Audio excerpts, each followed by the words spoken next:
Well, as much fun as we have doing this show, Jay and I have a lot of fun off air as well. It's been quite an afternoon here at Edmonton Sports Talk.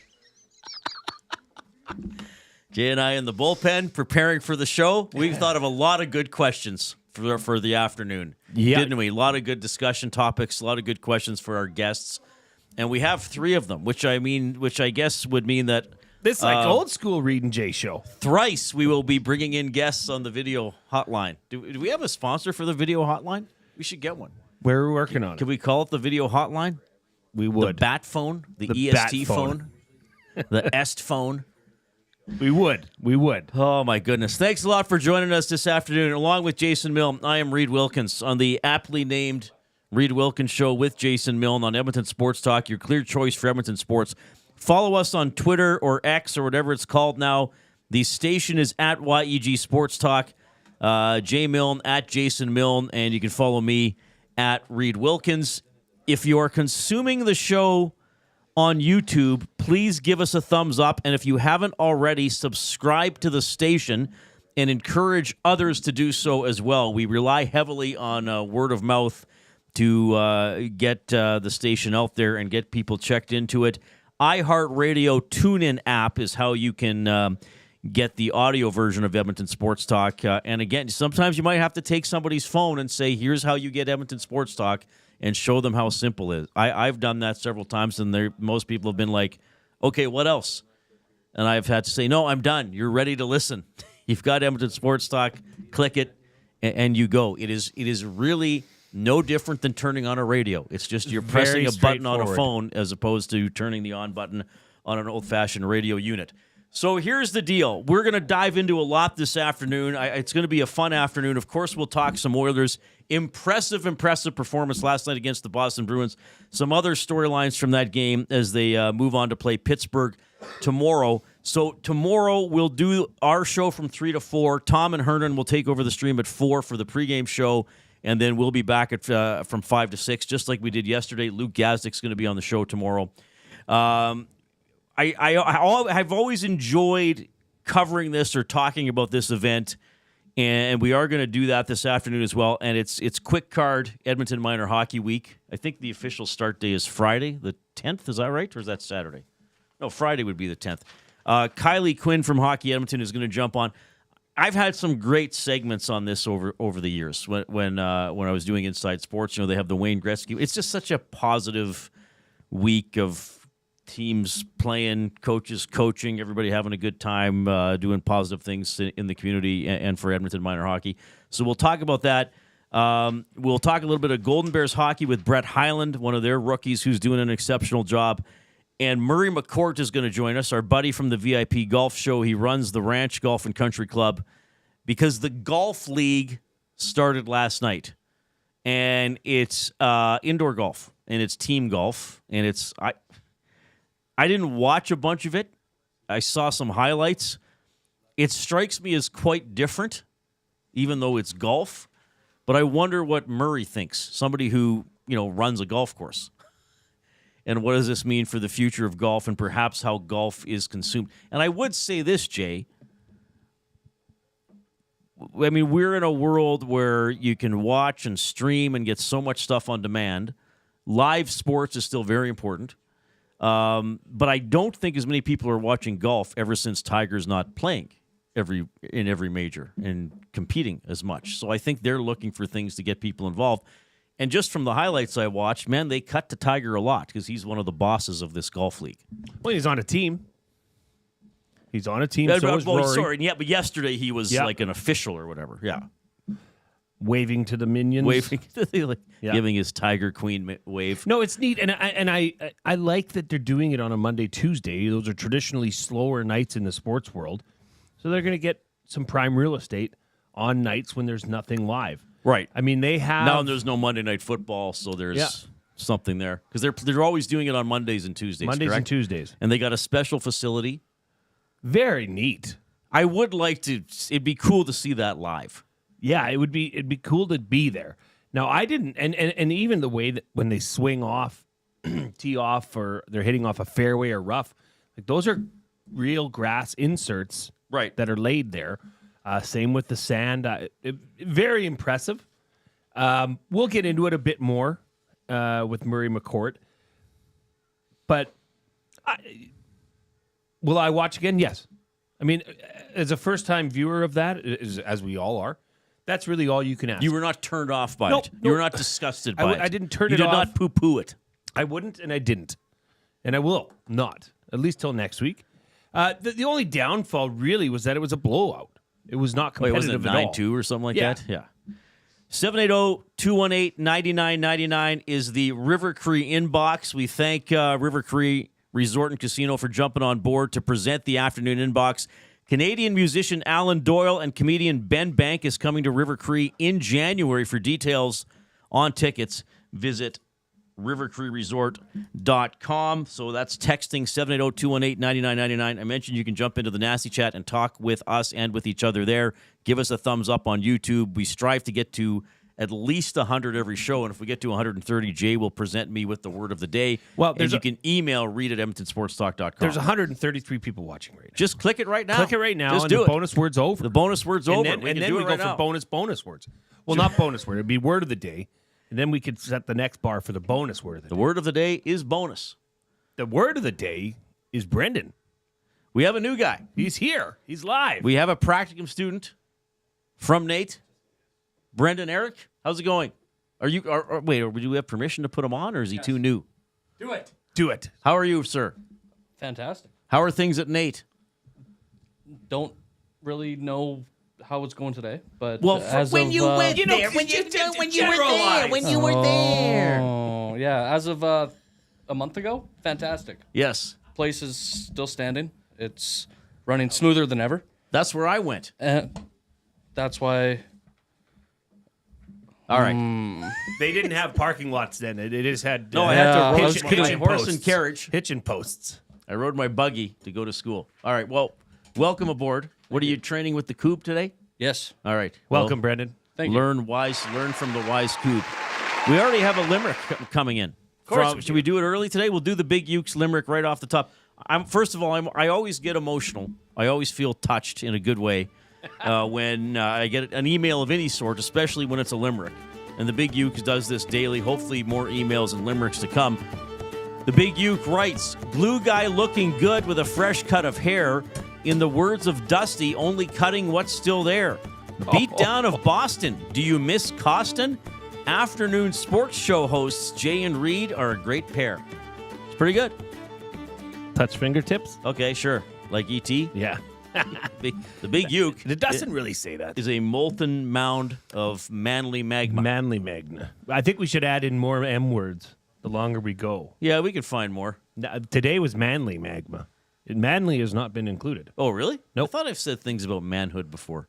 No, manly. You added manly on the fly. Well, I like it. I'm here for it. The Big Uke's a great guy. Great guy. We also want to let you know that the EST Fun Spiel is coming up. It's presented by Lloyd Sad Insurance Brokers. It's on Saturday, February the 15th at Shamrock. That's the one Bonnie Doon area-ish. Is it not right? Oh, my gosh. Near the I mall? just thought of something. What? Maybe, like in curling tournaments, they have them enter the Bagpipes. the what do you call it? Curling. Enter The sheet of enter ice. the sheet. Yes. They should have to enter the sheet and say loudly to the crowd their own team limerick because we're at the Shamrock. The team limerick. There we go. Well, we'll work on that. I'm here for that. Nasty Club annual members get first dibs on registration, and then it's open to everybody on Monday. Is that the deal? If there's any left. If there are spaces left, there may not Filling be. up. The Nasty Club members may just eat it up. Registration open to everyone on Monday if there are spaces. The EST Fun Spiel presented by Lloyd Sad Insurance Brokers, and we will have a couple of EST teams in that. As I said, I think I've curled in one, maybe two Bonspiels in my life, and it was 20-ish years ago because I was working in Lloydminster. So I'm not good at the sport. I don't know the sport. Like I said yesterday, I'm just there to try to get out of the hack. I want to. I'm going to give it a go. I want to be competitive, Reid. Do you think we'll be on the same team? Are you doing it? Maybe it'll be EST afternoons versus EST mornings. Right? Oh, wow. And we split the producers. So it would be you, me, Zach, One of those two. Hernan and Gager. Yeah. And then the mornings would be Yeah. Eric, Party Boy, Dustin, and Tommy and Maddie. Tommy and Matt. I don't know if Matt's going to curl. I think he has to be flitting around organizing it. Yeah. Persnickety putting it together. Things, doing yes. persnickety things.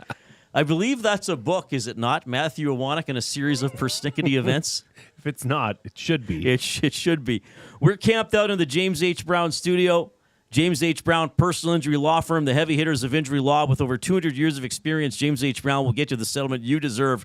Check them out online, jameshbrown.com. Book your private consultation today. Trent Brown, of course, the Double E alum. We have him on the show every so often. He's always fun to talk with.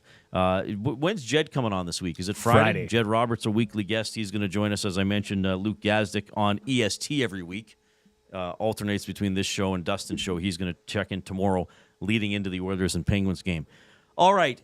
So I mentioned that it's we're going to have Kylee Quinn from Hockey Edmonton on in a few minutes to tee up Minor Hockey Week. There's always a bunch of fun stuff going on. So our off-topic topic presented by William Huff. And it's related to Minor Hockey Week. Since 1952, William Huff has provided industry-leading advertising solutions for thousands of valued clients. Their unparalleled customer service, combined with decades of industry expertise and a desire to make every job the very best it can be, is what they call the William Huff advantage. Visit their website at williamhuff.com or give them a shout, 780-454-4536.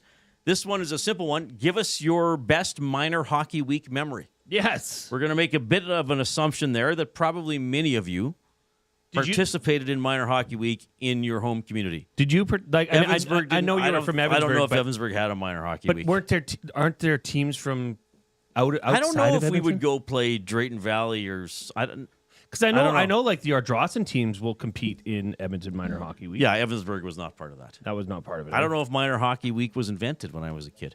Well, it's been around for 60-some years, so I have a good idea it had been.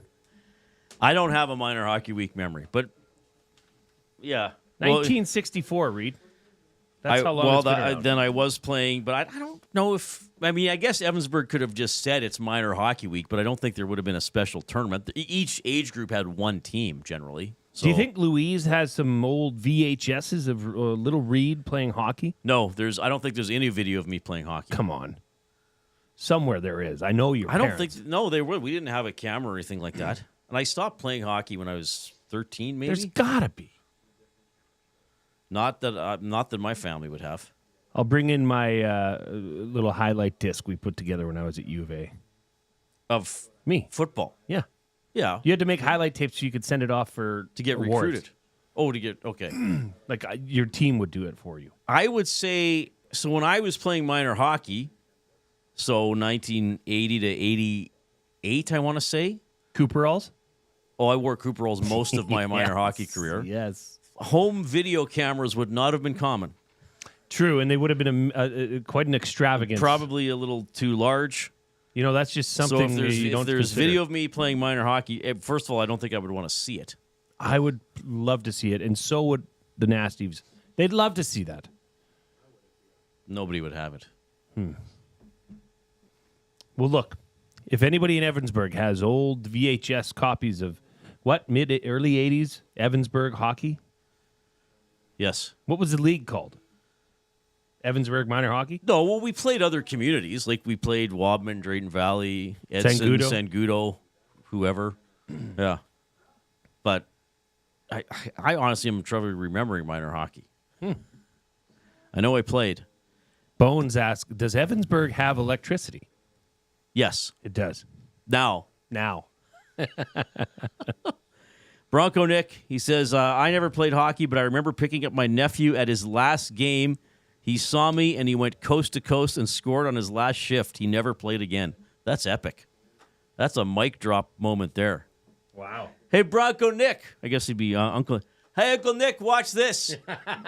Goes to coast, and then he just skates off the ice. Okay, we can go now. Meet you in the car. And then Uncle Nick's like, oh, what? I guess we're going. Oh, Penner's Pancakes backstopped the 1989 Andrew Adam Aces to the championship on the road in a rowdy Vegreville barn. Oh, that's Andrew walking into Vegreville and getting the win? Oh, it's some Yukies out there, boy. Yeah.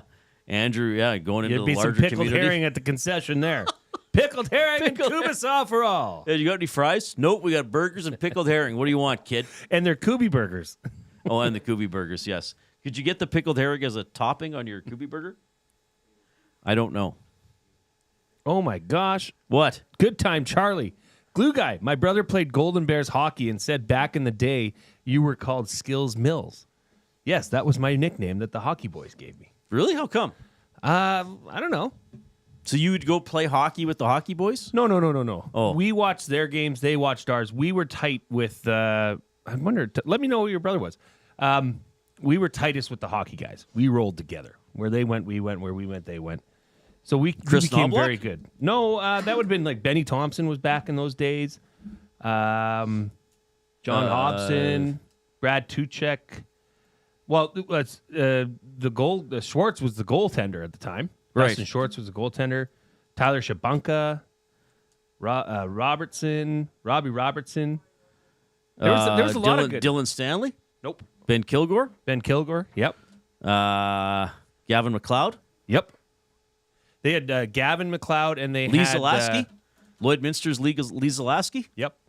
Who was the other defenseman? Gavin and Harlan Anderson? Harlan was there. Yeah, he was from Vernon. I'm looking at the 05-06 team. Chris Ovington. Oh yeah, He was a big boy. So I'm looking up the 05-06 team. That was Ben Thompson's final year. Okay, yeah, that was great. Love Rob. What years were you a Golden Bear again? 02 to 06. Okay, yeah. So right in here, Jeff Zorn. Oh, Zorno. Yeah, he's a doctor now. Wade Burt. Burt. Yeah. Weren't there brothers on those teams? No, I mean I'd be thinking from the late 90s. Jeff Zorn. Yeah, Jeff Zorn. There was you said Brad Tuchek. Oh, Warren Toes from Wasetna. Richard Hamula. Hammer. Yeah. You know all these guys. Love them. They're all good dudes, man. Ryan Stempfli. Was it Stempfel. He's a dentist now. Oh, cool. We should get some of these guys on the show. Do they know what you're doing? I don't know. We could probably triple our listenership just by getting former Bears on. Brent Robertson. He was always a good time. That's his brother. What a beauty. Oh, that's incredible. Yeah. We used to roll together pretty good. So you missed Knobloch by a couple of years, by 1 year, I I think. wouldn't have known him, no. Because he was still on the 03-04 Golden Bears hockey team. The leading scorer was Ryan Wade, then Kevin Marsh, then Ben Thompson, and then Chris Knobloch. Didn't Ryan Wade go on to play ECHL?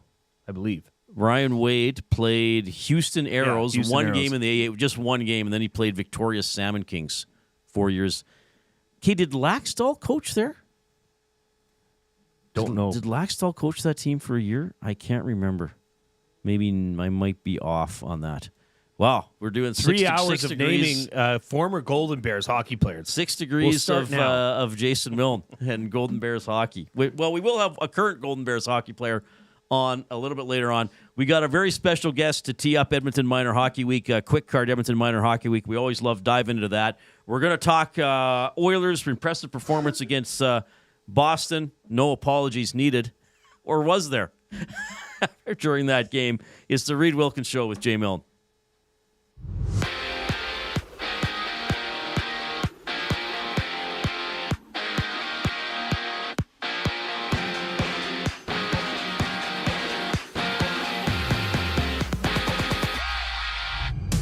Due to the ongoing wildfires in the Los Angeles area, the Flames-Kings game has been postponed to a later date. And tonight, Vancouver plays Washington. The Blackhawks take on the Avs before the Panthers and Hockey Club throw it down. And down south, the Panthers and Lightning get set to host 2 outdoor games, seeing the Panthers against the Rangers and the Lightning meeting the Bruins in early 2026. In the NFL, the Browns have named Mike Bloomgren as their new offensive line coach, while the NBA sees 8 games, including the Raps, tipping off against the Knicks. This sports update is brought to you by Paramount Flooring. Proudly family owned and operated for 33 years, Paramount Flooring is your full service flooring and tile supplier. Whether you're a homeowner, renovator, or builder, Paramount Flooring provides the flooring to fit your lifestyle and budget. Visit their showroom that's open 7 days a week at 10707 184th Street. Paramount Flooring, flooring for the life that you live. Kylee Quinn from Hockey Edmonton joins Reid and Jay on the other side of the break. I'm Zachary Kubish for your sports update.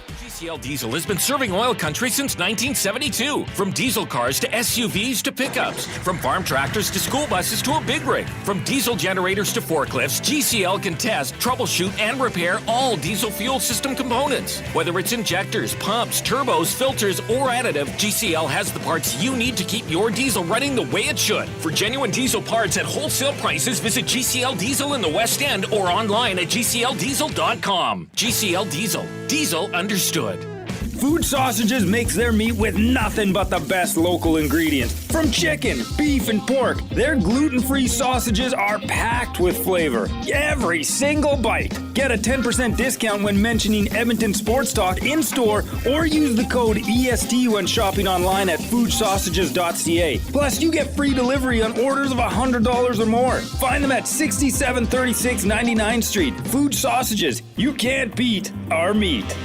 Hey Edmonton, ready to take advantage of lower rates and better pricing? South Fort Chevrolet in Fort Saskatchewan has you covered. From rugged trucks to sleek SUVs. And with over 40 years in business, you can trust that you're getting the best deal on your new ride. As the proud title sponsor of the Nielsen Show, EST listeners can drive a little to save a lot with South Fort Chevrolet's transparent pricing and down-to-earth sales team. Visit us today in Fort Saskatchewan or online at southfortchev.com. The grand opening sale at Sit and Sleep is almost over. This is your last chance to take advantage of the special introductory sale prices on all mattresses. Stop in today for a free pressure point scan using cutting-edge technology so sleepologists can identify the perfect mattress for you. Right now, get free local delivery on any mattress over $7.99 and receive a free bamboo cooling mattress protector. Enjoy grand opening savings with every mattress on sale. Join us on location today for the final celebration at Sit and Sleep in South Common next to Planet Fitness. Don't miss out. The grand opening sale ends soon.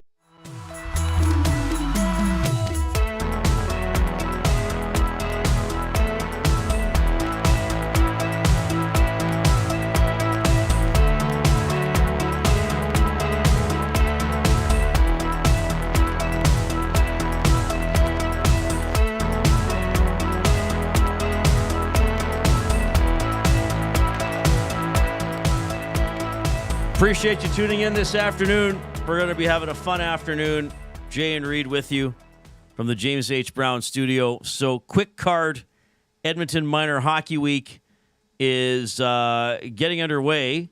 Well, actually, there's going to be a bit of a kickoff tonight as the Oil Kings take on the Saskatoon Blades to help get things going. But there's an expert on this who can tell us all the fun stuff that is going on. From Hockey Edmonton, it's my friend Kylee Quinn checking in. Kylee, it's Reid and Jay. How are you doing? Hi, I'm doing well. How are you guys? Doing great. It's nice to see you. I know I often get to attend the kickoff news conference and see you in person. I wasn't able to go this year, so thanks for making time for us. I know Quick Card and Lyle Best have really committed to this. This is a milestone year for them, is it not?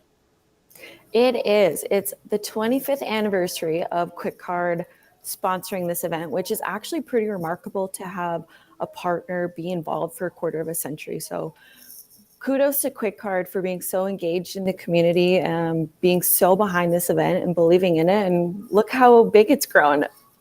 So what are we looking? I know with the numbers and the teams, like I think it's like hundreds of teams and thousands of players and coaches. What are we looking at this year?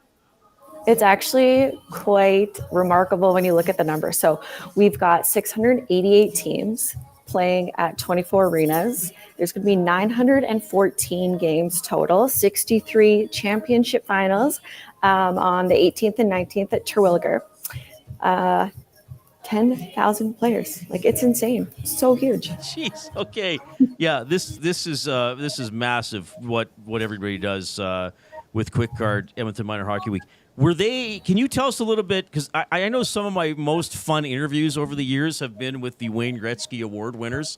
I probably bring this up every year, but I remember one year I talked to a young guy, and he was like collecting socks for people in need, and he collected like thousands and thousands of pairs of socks. So who are the Gretzky Award winners this year? So we have 3 winners. Every year we pick a recipient from EFHL, which is the Edmonton Federation League, from elite, so club hockey, and then someone from junior. Unfortunately, nobody has a cool story like selling socks, but they're all such great leaders on their teams, but also so involved in the community volunteering. So important. to have this award and show everybody who's playing hockey that while you're only a hockey player for so long, hopefully you're a good person forever, right? You want to shape good people, and hopefully you learn that lesson while you're playing hockey. So we're very happy to award those today. We are joined by Kylee Quinn. She's from the 2025 Quick Card Edmonton Minor Hockey Week. Kylee, I wanted to ask you because I remember seeing, I forget exactly when it was, but it was a while ago. I'd see, maybe it was on ITV or something back in the day when they would show kind of the war room where all the scores and stats and results would come, and it would just be like a beehive in there, people running everywhere. But, honest question, how much has technology simplified the ability for Hockey Edmonton to get results, put up live results and stats and whatnot? So you're right. Back in the day, there was a place called Central. That was Central headquarters, and they had floor-to-ceiling stats and brackets, and every single arena would have to phone in your scores after the game, and then they would have to phone every other arena to update their scores. So it was quite the process back before the internet. But believe it or not, a lot of it is still all done by hand. So while we're posting schedules and scores online, that's obviously very helpful. We don't have to call around 24 rinks. The schedule is still done all by hand, actually by Ray Vinu from our team. He does a phenomenal job with that schedule. I mean, that must be a nightmare. I can't imagine how long that takes to do, given there's 914 individual matchups. Wow. One thing that caught my eye when I was looking through the press release that you'd sent over, the U9 pond hockey extravaganza at Cattail Crossing. What is this? Explain it, please. So U9's just with Hockey Alberta's regulations. They don't technically play tournament games where you have a winner and a loser. Everybody wins at that age. So since they're not in the typical tournament where they have to be in the finals during the championship weekend, we wanted to do a fun event. So we always have our U9s participate in just some fun games together. But this year, Cattail Crossing approached us. And I don't know if you guys have been out there, but it is unreal. If you haven't been, you have to go check it out. They've got 20 mini rinks on their pond, and there's like ice pathways that connects you to each of the mini rinks. And they've got outdoor mini golf, there's fire pits. Like, it is a really cool place to be. So I think those U9s, when they show up this weekend, are just going to be blown away. I'm really excited. That sounds incredible. Okay, where can people go to look at, the schedules if they want to see what arena they might be able to go to a game and get the scores and all the info? Everything is at quickcardminorhockey.com. Okay. Did we miss anything important before we let you go? Other than being there in person today, Reid. No, just kidding. That's my big flaw. Yes. Okay. Well, I just love the energy you and everybody involved with Quick Card Edmonton Minor Hockey Week puts into this. So thanks for coming on to enlighten us. And if there's any good stories in the next week, let us know. Okay? Thanks, Wilkie, and thanks, Skills Mills. All right. Round of clicks for Kylee. That was good. That well is awesome. done. Thank you, Kylee. So, Quick Card Edmonton Minor Hockey Week. So the opening ceremony tonight at the Oil Kings game, and then they'll get going on the weekend and all through next week. So pretty incredible stuff. Love having Kylee on, and just love, like I said, the energy around this tournament and how many people work hard to make it go. All right, so you wanted some visual proof that I played minor hockey. Well, I want a video. I want to see your stride. I'm telling you. Quit asking for the video. But my mom just sent me a picture, so I don't know when this is. I was a kid, obviously. If you're watching on YouTube, it is a posed picture of me. I think we did the picture day at one practice. How old do you think you would have been in this picture? I don't know, actually. Let me take a closer look at it. Well, I mean, I'm obviously because I thought older I than saw 9. an Entwistle jersey. We had a Entwistle sponsor. Okay. There he is. So this was... There's little Wilkie. I think the Entwistle fired... This might be in Adams, so I was probably 9 or 10. And I played no helmet with my glasses. No, I didn't. I was just gonna say, yeah, right. I'm probably 9 or 10. I would guess. I would think. I don't know, actually. I kind of have looked the same my entire life. I mean, I didn't really grow since I was 8.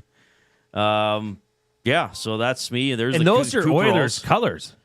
Yeah, I guess they kind of were. I never thought of that. But yeah, Cooperall. I think maybe my first or second year of Mighty Mites, we might have worn. Can I see that socks. picture again on your phone? Yeah, but then.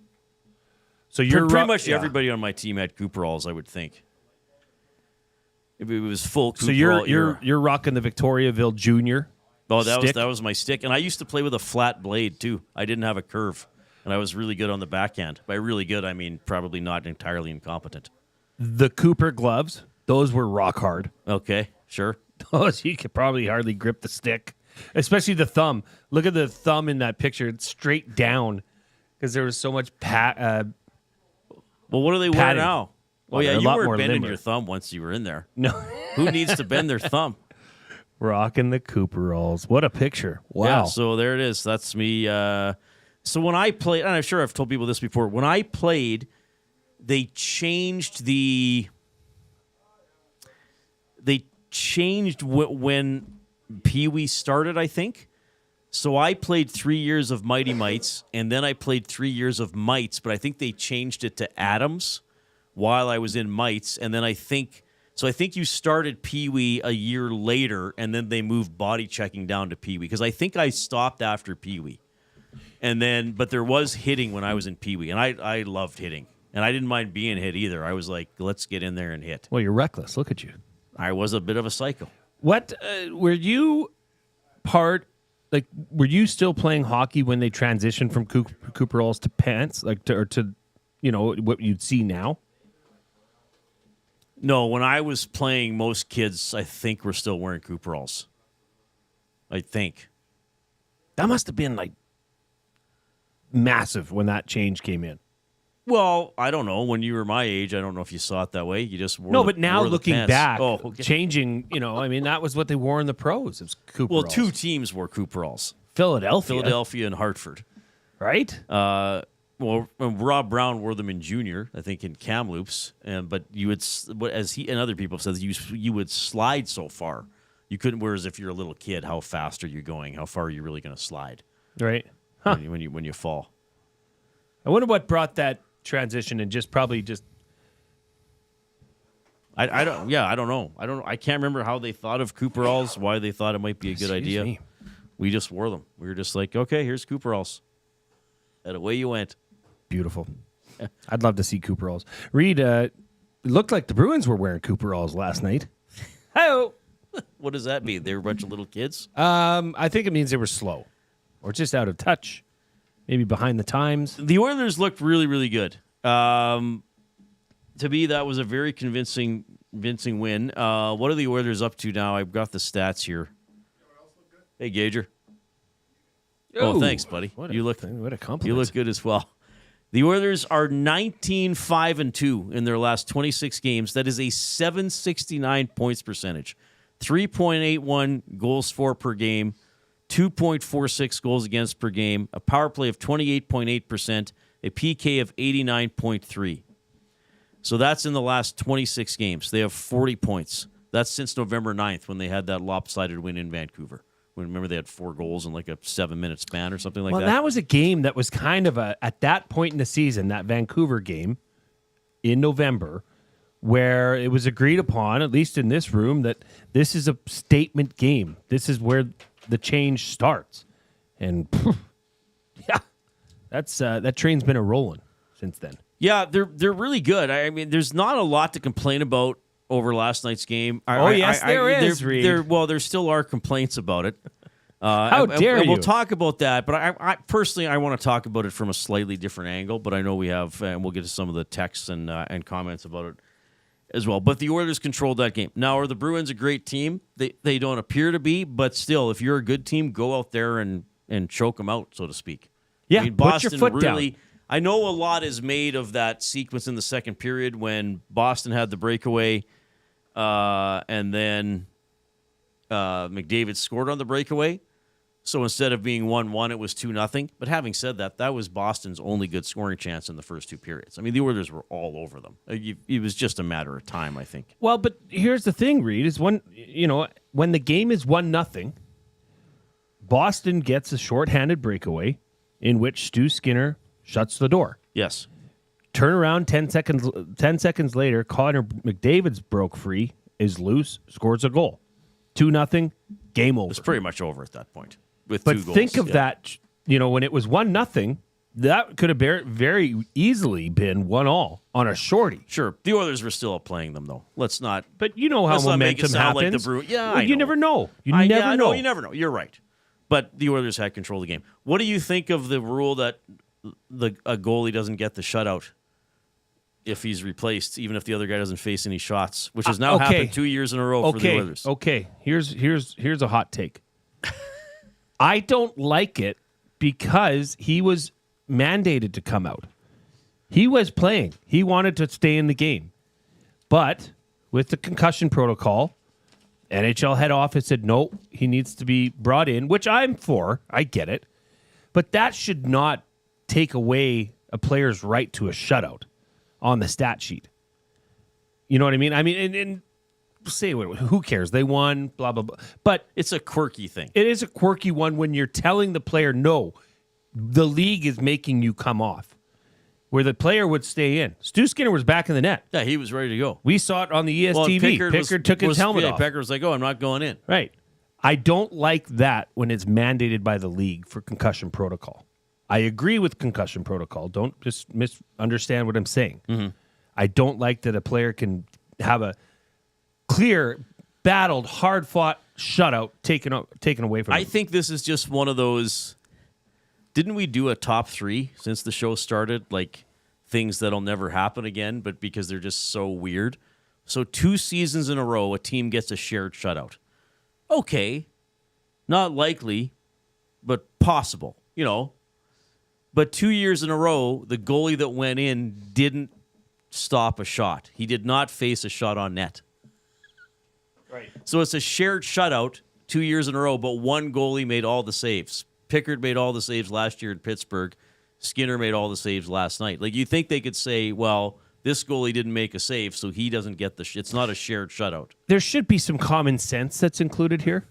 But I understand. But it's so weird. Why would they? That's difficult for leagues to do. Yeah. Hey, if it's a 35 save shutout and one goalie stopped 24 and the other guy shot 11, sure. It's lopsided, but then you can't say still that. got to say it's shared. This is just a really quirky, weird one. And for it to happen to the Oilers 2 years in a row, both 4-0 games, both concussion. And last year, Skinner played less than a minute in relief of Pickard because it was right at the end of the second period. Yeah. This was, about 5.5 minutes yesterday? And having to come off because And that's why Pickard left last year, because I think Letang ran into him. Yeah, that's just odd. Now, do you think Skinner's got any bonus incentives with shutouts? I don't know. There might be. There might be a shutout bonus. I don't even know what the threshold would be. You'd wonder if the organization would say, look, as far as your bonus goes, this was a shutout. No, because that could affect your salary cap for next year, right? If the bonuses can't be paid out this year. So they would want I don't him know to if not they get would it. want. Yeah, but again, I don't know if there is anything in his contract. Everybody's so evil nowadays. Portions of this hour presented by Canadian Brewhouse. The Canadian Ice House is taking your sports experience to a higher level of ultra cool. TrackMan golf simulators are now open at the Ice House, an immersive and realistic golfing experience in the heart of downtown Edmonton. Visit thecanadianicehouse.com. We got the Coob with the sports update.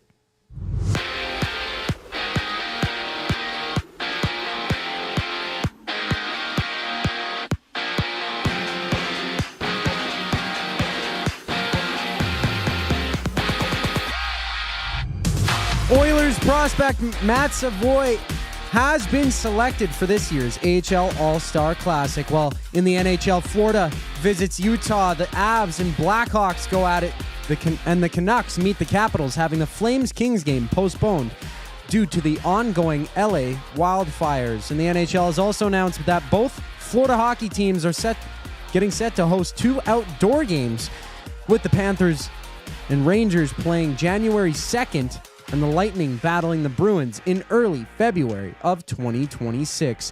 Down south, Mike Bloomgren has been hired as the next offensive line coach for the Browns, while the NBA sees Toronto facing the Knicks on an 8-game NBA slate. This sports update is sponsored by Advantage Sports Medicine and Physiotherapy. Get treated like a pro with their highly skilled crew. Whether you're recovering from an injury or looking to enhance your performance, Advantage Sports Medicine and Physiotherapy uses the same locker room approach trusted by the best in the game. Find them online at AdvantageSportMed.ca. The oil understood for GCL Diesel brings us back on the other side of the break. I'm Zachary Kubish, and you're up to date. You want the heavy hitters on your team, both on and off the ice. If you've been injured in a car accident, call the heavy hitters of injury law. James H. Brown and Associates, Alberta Injury Lawyers. With over 200 years of combined injury law experience, their precedent-setting lawyers are ready to help. Locally owned and proud Edmonton Oilers fans, James H. Brown and Associates wants to support you with their unrivaled experience, unrivaled results, and unrivaled commitment. When accidents happen, head to jameshbrown.com. This is your chance to win big with the Split the Pot Lottery. Support the Capital Care Foundation to help Alberta seniors get the care they deserve and support more healthcare foundations across the province. With a grand prize draw that grows with every ticket sold, the jackpot is hundreds of thousands and just keeps getting bigger. Visit splitthepot.ca and buy your tickets now. Don't forget to pick Capital Care Foundation as your foundation of choice. Next jackpot is January 16th, license number 713959. Gallo LLP is an Alberta-based accounting firm with expert chartered professional accountants in both our Edmonton and Sherwood Park accounting firms. Our experienced and innovative accountants provide financial advice that saves our clients money. Simply put, we help our clients protect their assets and grow their businesses. At Gallo LLP, they go beyond the numbers to ensure the continued success of your business. Reach out to Preet or John to discuss how they can help your business grow. Visit gallollp.ca today and see how they can help you take your business to the next level. Tommy Gunn's Barbershop is more than just a barbershop. It's a top-notch, tailor-made experience from check-in to check-out. Get a precision haircut, a classic shave, or a facial to step up your style. Just walk in, relax, and let Tommy Guns take it from there. Find comfort in knowing their team follows the code, which is their commitment to care for you as a customer. Check out Tommy Guns today, in-store or online at TommyGuns.com to bring out the best in you. Tommy Guns, where every cut is done right every time.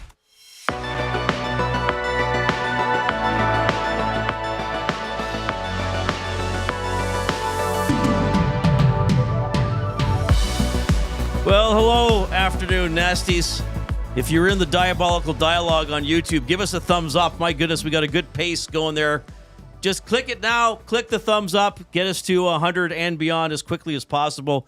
Jay Milne will give me the word of the day a little bit later if we get to 130, which is always pretty fun. 780-218-9999 is the River Cree inbox. We'll get to some of your text messages as we move along. We will have Murray McCourt from the Ranch on our own VIP golf show here in Edmonton Sports Talk to talk about the Golf League. This is the you mean TGL, bro? Yes. Indoor sort of virtual golf. The technology is pretty neat. Because the green, they change the undulations of the green depending on every hole, right? I just love whenever there's an opportunity to say the word undulation. It just makes me vibrate. It is a good word. I think we've said it thrice now. Hey, where'd the practicum student go? Did he walk out? Where's Brendan? Did he walk out? He's done. He quit. He's like, half an hour of this show. Yeah, this is not the station for me. He's going to go work on the Edmonton Journal, see if he can get a job operating the printing press. You'll be here all day tomorrow from 11 to 6, shadowing me a little bit more. He just had a little bit lighter of a day for his first day. You want to ease him in. Did you teach him everything you know? Yeah, I told him everything. He got so overwhelmed that he was just going to leave now. So what's the plan? Is he going to eventually start reading updates and getting involved? I'm not the guy to ask. That would be with Maddie, but I think there's some stuff cooking in some sort of producer role, adding more elements to some of the shows here at EST, just like I did. I looked at kind of both of the shows. Like I sat in with Trev and maybe came during the afternoons to see pre and post. So I kind of did this and that to know everything. So he'll be on the morning show shadowing next week, and tomorrow and the next day he'll be stuck with me learning everything that I know. The off-topic topic for William Huff is your minor hockey week memory, and this has also turned into your memories of perhaps wearing Cooperalls. Hydro Man? Hydro Man's a Spider-Man villain.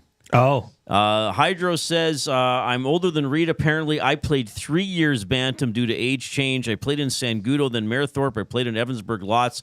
Wore Cooperalls until I turned 30, I think, and finally made the switch. Interesting. And Coach C is in his second year of coaching. U11, I don't know what MHW is. What is that for an association? It's not Mill Woods because what is MHW? I don't know. I don't know all the teams. But anyway, he says my boys are so excited, so that's awesome. See, I've told you this, Jay, and I say this periodically. Even though I lived in Edmonton most of my adult life, I'm not familiar with all the high school rivalries and stuff. Well, he's saying minor hockey week. Oh, he just means minor. I thought he meant it was a team like KFC or No. SWAT. What's SWAT? The Southwest Athletic Teams? I see teams SWAT. SWAT? Isn't that Southwest something? Yeah. Like, I'm more into basketball, so I see SEBA and NEBA. Southeast Basketball Association. Yeah. Northeast Basketball Association. SWBA. Southwest Basketball Association. Yeah. And then SPBA. Sherwood Park Basketball Yeah, Association. you know it. Wow, you're good. I'm really good. I remember a buddy of mine went to the Spruce Grove, the Stony Plain Institute of Technology. Spit. Remember in The Simpsons, they had the Springfield Heights Institute of Technology? We'll just leave that one alone. All right, we are going to jump into the oil understood. This, of course, is presented by GCL Diesel, providers of the best diesel engine components around, from turbochargers to injectors, fuel pumps to sensors. They are the critical engine component experts, proud to serve Edmonton and Northern Alberta for over 50 years, now a proud partner of Edmonton Sports Talk and the Reid Wilkins Show. GCL Diesel. Diesel. Understood. Okay. I want to play, well, you wanted to play it too. You're already building your airplane? I always forget. And then I get really anxious at the end of the show. You get nervous, you have to do it on the spot? So I just thought, hey, you're doing the thing. I'll do my thing. All right. So, but first of all, the Oilers were off today. They're in Pittsburgh. They play the Penguins tomorrow, 5 o'clock game. We'll have a 4 o'clock Oil Stream GCL Diesel pregame show with Tom and Hernan to set that one up as the Oilers try to continue rolling. So a lot of talk around Zadorov running into Skinner in the first period. Here's what Skinner had to say after the game when asked about that incident. He got me pretty good. I think that's like the 5th hit I've got this year. So he apologized after in the start of the second period, which was really nice of him to do. And it's NHL play and happens. So here's what I want to ask you, Jason Milne. So you're about 20 years removed from playing Golden Bears football. Yes. And you have told me on and off air, especially off air, that you were not shy when it came to the physical play. No. And you have even indicated to me, and I hope I'm not telling tales out of school here, that you knowingly and willingly made physical plays, performed physical acts on your opponents, physical acts of aggression on your opponents that you knew were probably outside the rules. Yes. And risked getting a flag or even injuring an opponent. No. Okay.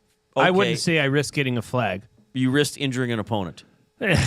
Football. You were sending a message to an opponent. Absolutely. Did you ever apologize? Never. Do you at all? But I was doing it on purpose. Oh, okay. I was doing it. You were absolutely doing it. Yes. Hey, what happens between the whistles, between the lines? It's all legal. Right. But I was intently doing that, Reid. Where Nikita Zadorov, I don't think had any intention of running Stu Skinner. He's a 6'8" behemoth on skates, trying to cut very aggressively, to the net front. Right. And that's going to happen. That's a big fella coming through the crease. We watched it live, and neither of us thought that there was any intent there. Well, I think he knows when he's going to the net that hard that something might happen. But yes, I don't think he's going to the net thinking, screw scoring a goal, I'm just going to run over Skinner. I still think he would have loved to bang that puck in. But do you think, in the National Hockey League of professional players, do you think an apology is necessary? Do I think? No, I don't. And that's not the first time I've heard a player, Oiler or otherwise, post-game say, this happened, he apologized later in the game. I think I think it's a fine gesture. Sometimes it might be a guy was trying to clear a puck and he shot it into the bench and hit somebody. I think in that case you'd say, hey, sorry, man, are you okay? Like, you're not. Yeah. But that is a hockey play. Does Zadorov need to apologize for driving the net and hitting the goaltender? Well, do you think, should the Oilers face the Bruins at some point down the road, that's not going to come up? Which is unlikely to happen again this year. But that, to me, was, okay, obviously he felt compelled to do that.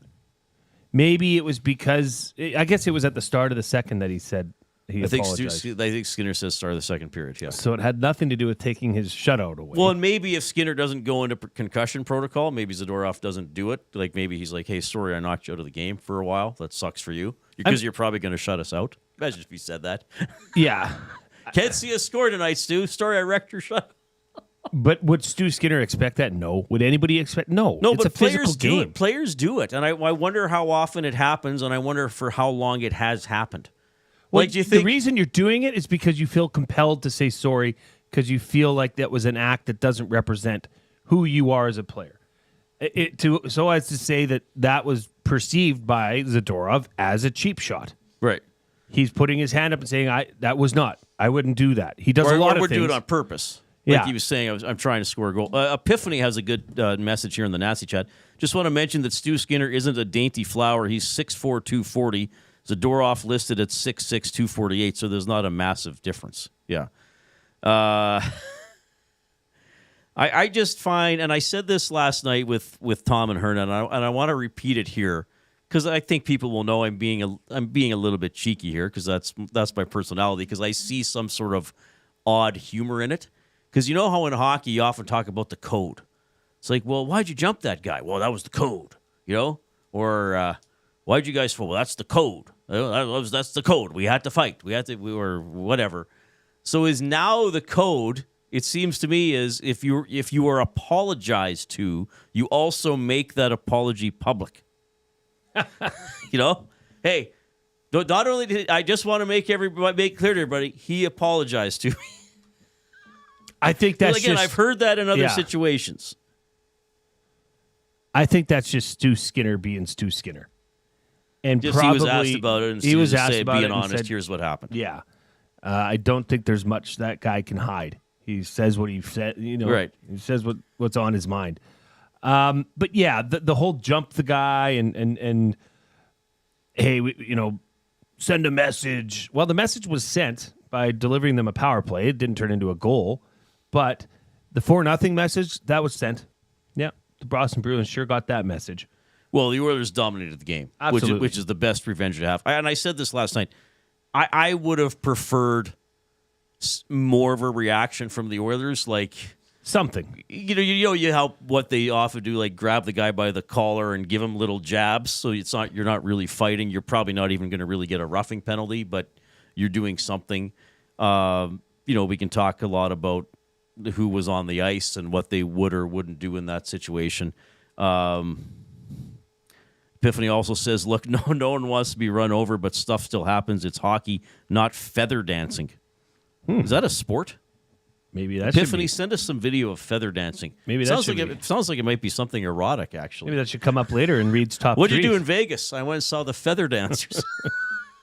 It's the feather dance group. Yeah. Anyway, Yeah, I don't really. It's much ado about nothing. Yeah, and quite frankly, guys, and I'll apologize to everybody listening.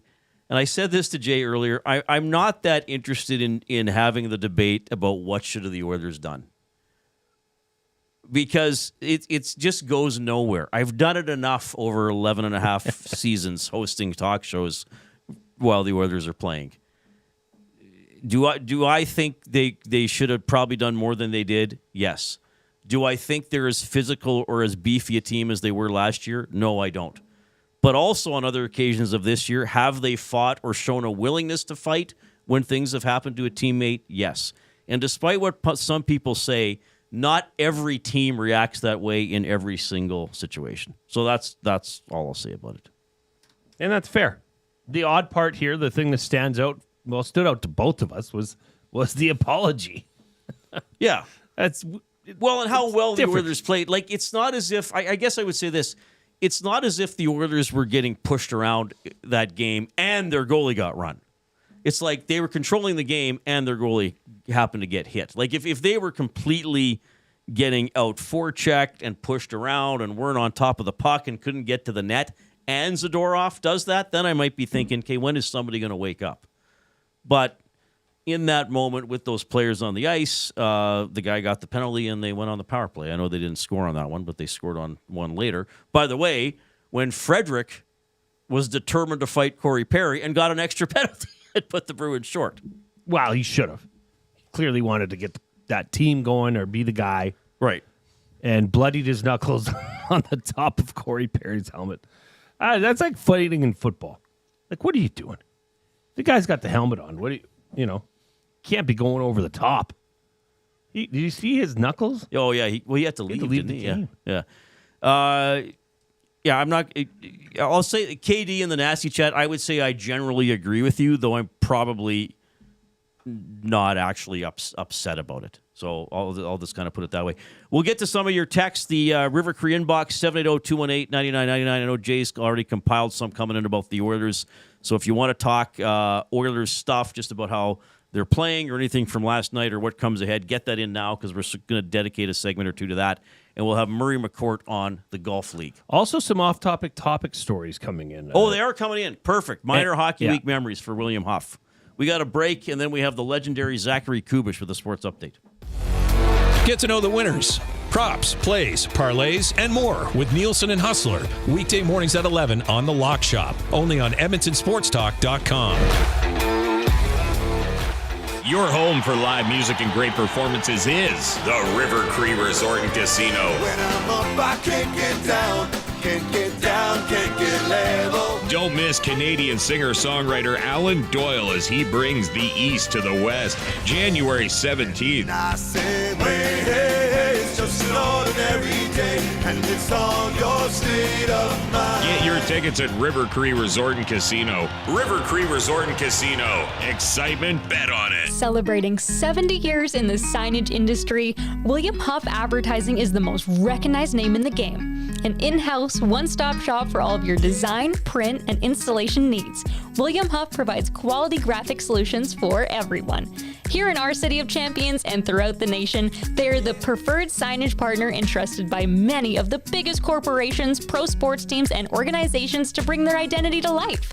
Recognize the name, get in the game. WilliamHuff.com. Play more tables and games. Play more tables and games. Make the most of your bad game. Oh, you want to, you need to, you know just what you've got to do. It's time to add some fun to your life. Make the most of your bad game. Play more tables and games. Play more games.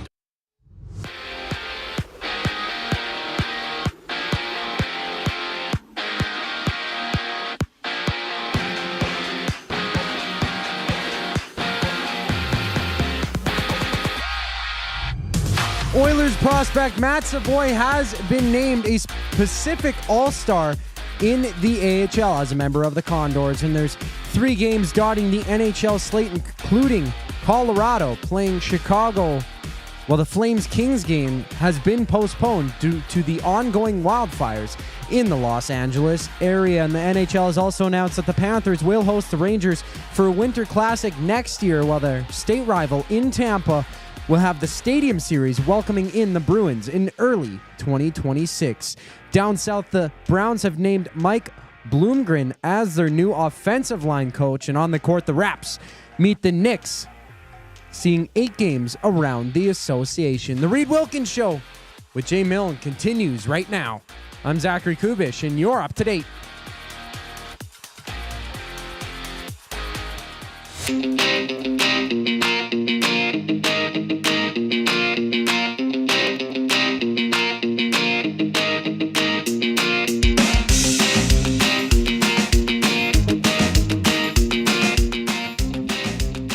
All right, thanks a lot for tuning in this afternoon. Matthew Awanek in the Nasty Chat saying it's not the Golf League, it's the TMRW Golf League. All right, settle down, Matthew. He's so persnickety. It's like, so he's not even here. He's not even and here. then he goes home still and logs overlording us. in, Yeah. and he's like, how can I correct these guys? Yeah. About How can I things tell them they're like, it's wrong? not as if I said, oh, the Oilers won 7-0, and he wants to be like, hey, man, it was 4-0. It's like, all right. Anyway. We started our own golf league today. Did we? Yeah. Was I there? You were in the room. Well, that's not a golf league. It is. Well, no, we're betting. I don't think that's. But he's got a spreadsheet. It's a league. Oh, if there's a spreadsheet involved, that's official. That's another level. That's official. That you got to remember to get to. What are we doing here? Oh yeah, we're gonna do some text and other fun stuff coming into the. Where's my stuff here for the River Cree inbox? Here we go. River Cree bringing you the afternoon inbox. 780-218-9999. River Cree Resort and Casino, home of the Kitchen Restaurant. All you can eat prime rib buffet for just $49.99 every Sunday from 4 to 10 p.m. How about that? All you can eat prime rib buffet.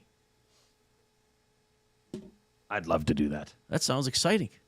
I wouldn't wouldn't even need sides. I could just eat a lot of prime rib. Piece of meat.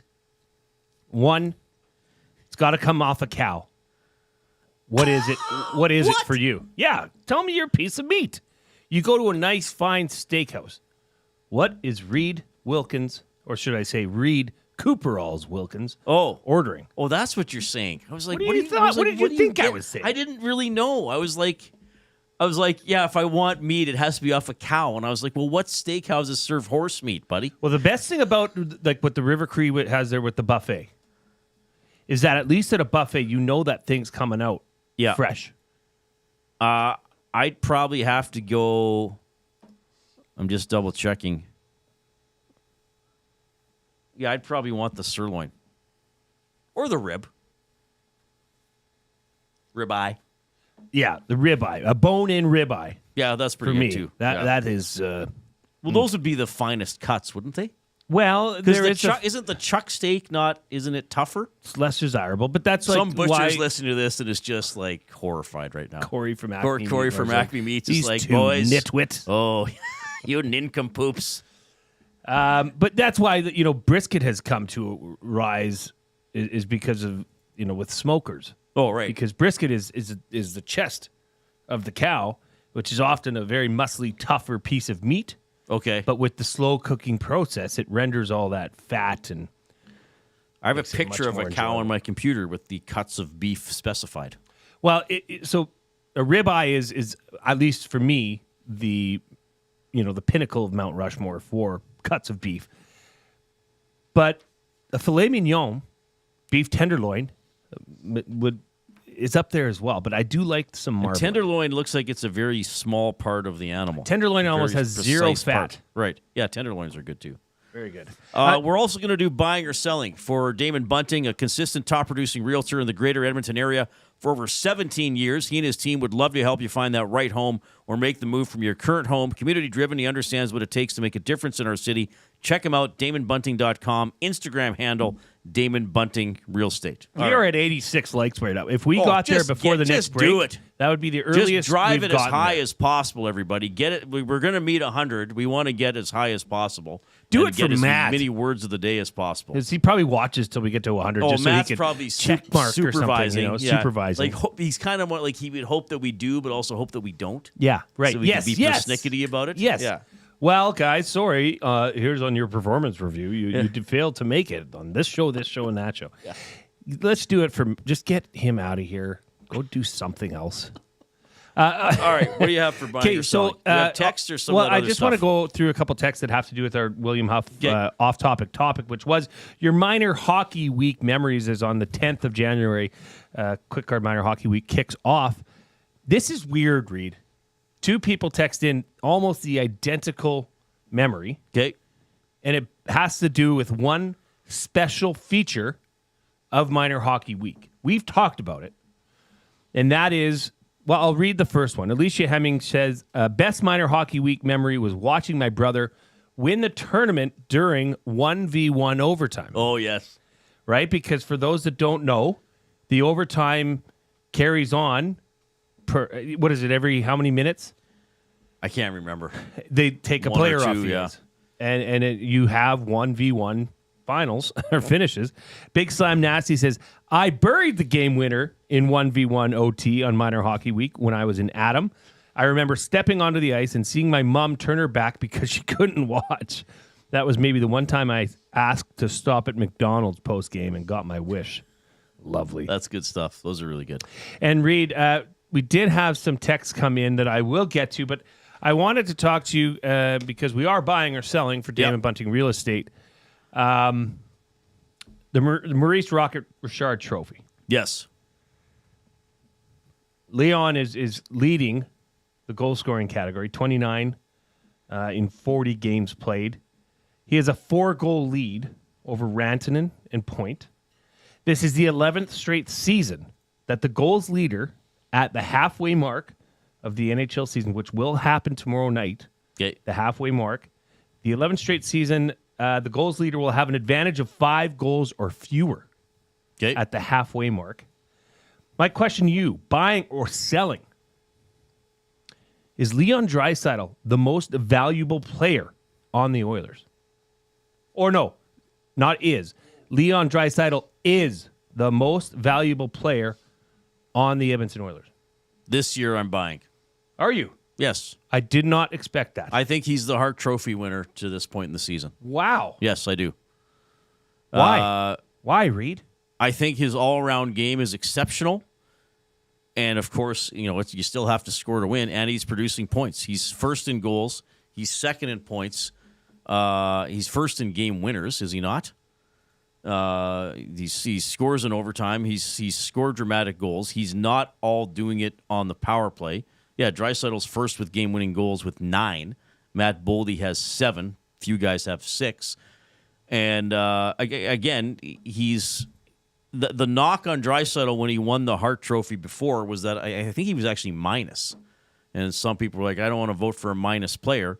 Well, what are you going to say this year? He's plus 23. That's third best in the NHL. Jack Eichel's plus 27. Braden McNabb for Vegas is plus 24. Well, this will lead into one of the text messages that came in from Jughead. Hey, Jughead, how's the cheeseburgers? Earlier in the season, you guys said the Oilers were on pace to have the worst shooting percentage in NHL history. Where are they now? Oh, I wrote that down because I was getting some midseason stats here. Because there were some concerns early in the year. The Oilers' shooting percentage. Oh, look, I got a coupon for A&W. Falling out of my scribbler. The Oilers' shooting percentage, all situations, not just 5-on-5. The Oilers' shooting percentage is 8.22%, which actually still isn't that good. That's only 27th in the NHL. Well, but remember, they were under 6. They were under 6 for a large part of the season. Because remember, I was saying right now they're a full percentage point below the worst shooting percentage of all time. It will not last. It hasn't lasted. They're 27th in the league in shooting percentage, so still well below average. And they're the best team in the league over the last 2 months. Quite the clip. Yeah, that's a good question. It's good to follow up on that, and I thought of that and looked it up myself. Since January 1st, so just in 2025, Nuge, Skinner, and Arvidsson are tied for the team league with 3 points in 3 games. So they've only played 3 games. 3 in games, January. small right. size sample size, but obviously Draisaitl's there as well. Henrique has 2 goals. Perry has 2 goals. Buying or selling that Jeff Skinner has found his place on this team as a third-line winger.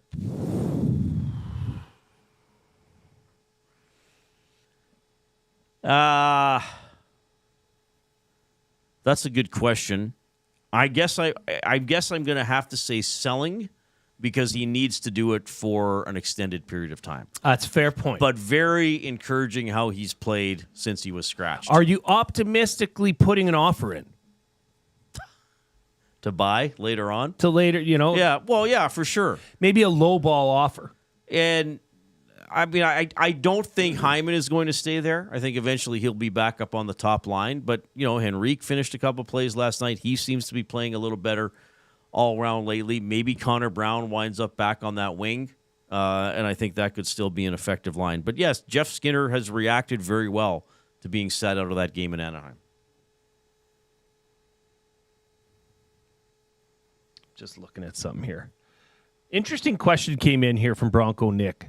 If Draisaitl ends the season as the plus-minus leader, does he win the Selke?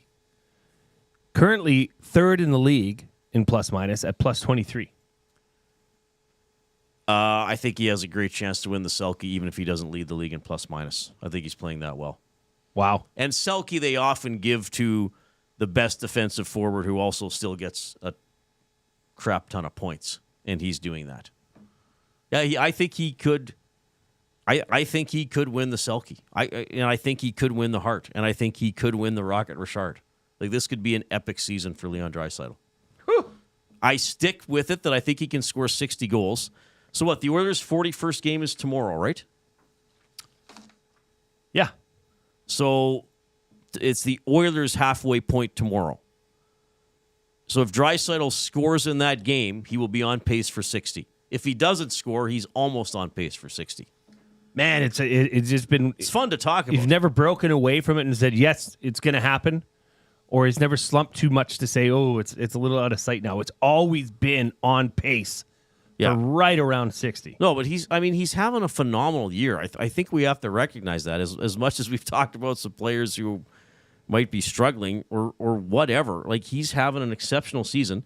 And talk about the Selke. So again, plus 23. It's not as if he gets soft matchups, No. And he's 56.8% faceoffs. Now, I guess the thing would be he doesn't kill penalties. So does Jack Eichel kill penalties? I can't remember.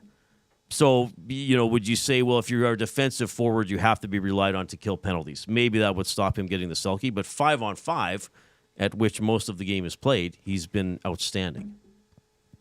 Look at this. Braden McNabb, 40 games played, 7 points, plus 24. Yeah. As a defenseman. That's impressive. Yeah. Well, no, there's a lot of guys with good plus minuses. But who else? Not your favorite stat, by the way. No, but I think it's relevant when it gets extreme. I mean, if you want to, I'm not going to argue if a guy's +5 or -2. Like that, there could be some randomness in there. But if you're strongly pronounced one way or the other, something's up. And again, that to me, that was a drawback of Jeff Skinner. Nobody on the Oilers was as minus as he was. That's what I was going to say. When he was -11, he was -11, and nobody else was worse than -5 or 4. Okay, how is he? So that possibly stood out minus? enough. So that stood out. I think when you're factoring everything in, that you have to at least consider plus/minus to some extent. No, but he's like Draisaitl's having an exceptional year. So if you're the best, if you have the best all-round season and you're the leading scorer, because you could say somebody is the best all-round forward in the game, but he's the 15th leading scorer in the league. If you're having the best all-round season by a forward, and you're also the first or second leading scorer, and you're the leading goal scorer, my God, how do you not win the Hart Trophy? Well, because how do you determine who's the best all-around forward? That's why it's a vote. Right? Back to the River Cree inbox here. Oilers look like a completely different team compared to October. Too bad the lousy start is going to cost them home ice advantage after the first round again. That comes in from Pete. Well, we'll see. I get that question because I think the Oilers talked about wanting to finish first in the division and having home ice advantage for at least the first 2 rounds. I mean, they haven't finished first place in a division since 87, I want to say. So that is a long time. I know they won Game 7 in Vancouver. You would have loved to have that at home. Heck, you would have loved to have Game 7 of the Cup final at home. So I think that's why there was a little bit more focus on let's finish as high as possible. The Oilers are second in the Pacific Division in points. They are third in points percentage, very close with LA. They're 6 points behind Vegas. Don't forget, last year the Oilers outplayed Vegas by something like 19 points in the final 2/3 of the season. Once they got going, can they outplay Vegas by 7 points the rest of the way? I think it's possible. That was my last buying or selling. If they could win the division, oh, for sure they could win the division. I'm not going to guarantee it, but I don't think it's out of the realm of possibility. Now, but here's the thing: we've been talking about how good the Oilers have been since what? November. What's the date we've been using? November 9th. 9th. November 8th or 9th. Yeah. 2 of the other top 5 teams in that span are in their division. Yeah. Are Vegas and LA. LA, and that's why when somebody asked about Coach of the Year the other day, I said, well, Hiller would have to be up there. So since November 9th, the Oilers have a 769 points percentage, Vegas 750, Colorado 722, Toronto and Washington 704, LA now 696. So now it's 3 of the top 6 teams. Since so it's not as if Sorry, did you mention Colorado there? Yeah, they're third in that span. They're coming on too. Yeah. It'll be interesting to see how the rest of the wild card shakes out. Because there's who's going to get that last spot? Because there is quite a separation there. You go from Colorado, who's tied with LA with 51 points, then it goes down to Vancouver with 45. Right. How far is Colorado out of third in their division? Yeah, same. They're tied. They're tied for third in their. So what is the Central here again? The Central is Winnipeg, Minnesota, Dallas, and Colorado both have 51. So. Yeah, and you're right. There's a little separation. Vancouver, Calgary, St. Louis, Utah still kind of in the mix as well. Maybe Utah could do it for you, Reid. But didn't you pick them? I had the Utah in the playoffs. Absolutely. I just think, we got to recognize, I know there's always fretting from Oilers fans. Well, are we good enough? Are we this? Look, they're a really, really good team. And they got a player having, maybe it's going to be Draisaitl's best season of his career when it's all said and done. So I think we got to recognize that as well. And again, I don't know what's going to happen in the playoffs. I know if they lose in the first round, some angry fan's going to text me, Reid, on January 8th, you said how good they were. Now they're losers. You're a loser too. I know. I'm used to that. But right now, in this moment, they're really good, and Draisaitl's exceptional. Fair enough? Very. Speaking of really good, Murray McCourt from the Ranch Golf and Country Club. It's the Reid Wilkins Show with Jason Milne.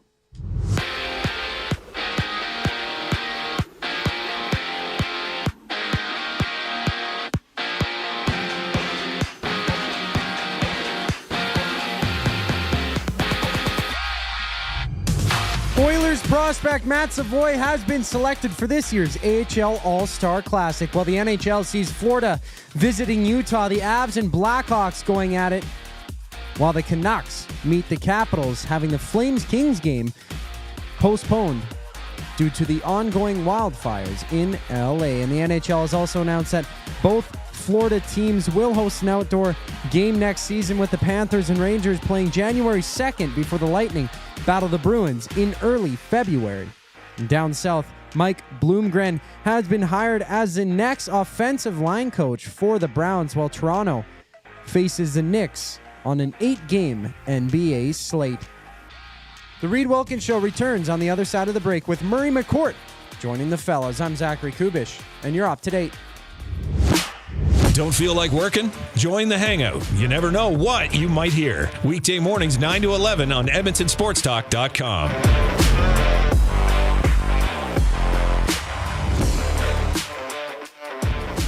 Make a fresh start in the new year with Sentinel Storage. With convenient locations near you, Sentinel Storage is here to help you make space for everything 2024 holds. Sentinel Storage. Shop Canadian, store Canadian. Try 4 weeks free. Visit sentinelstorage.ca. This is your chance to win big with the Split the Pot Lottery. Support the Capital Care Foundation to help Alberta seniors get the care they deserve and support more healthcare foundations across the province. With a grand prize draw that grows with every ticket sold, the jackpot is hundreds of thousands and just keeps getting bigger. Visit splitthepot.ca and buy your tickets now. Don't forget to pick Capital Care Foundation as your foundation of choice. Next jackpot is January 16th, license number 713959. The Canadian Ice House is taking your sports experience to a higher level. Trackman golf simulators are now open at the Ice House, an immersive and realistic golfing experience in the heart of downtown Edmonton. Visit in-store or at thecanadianicehouse.com for details.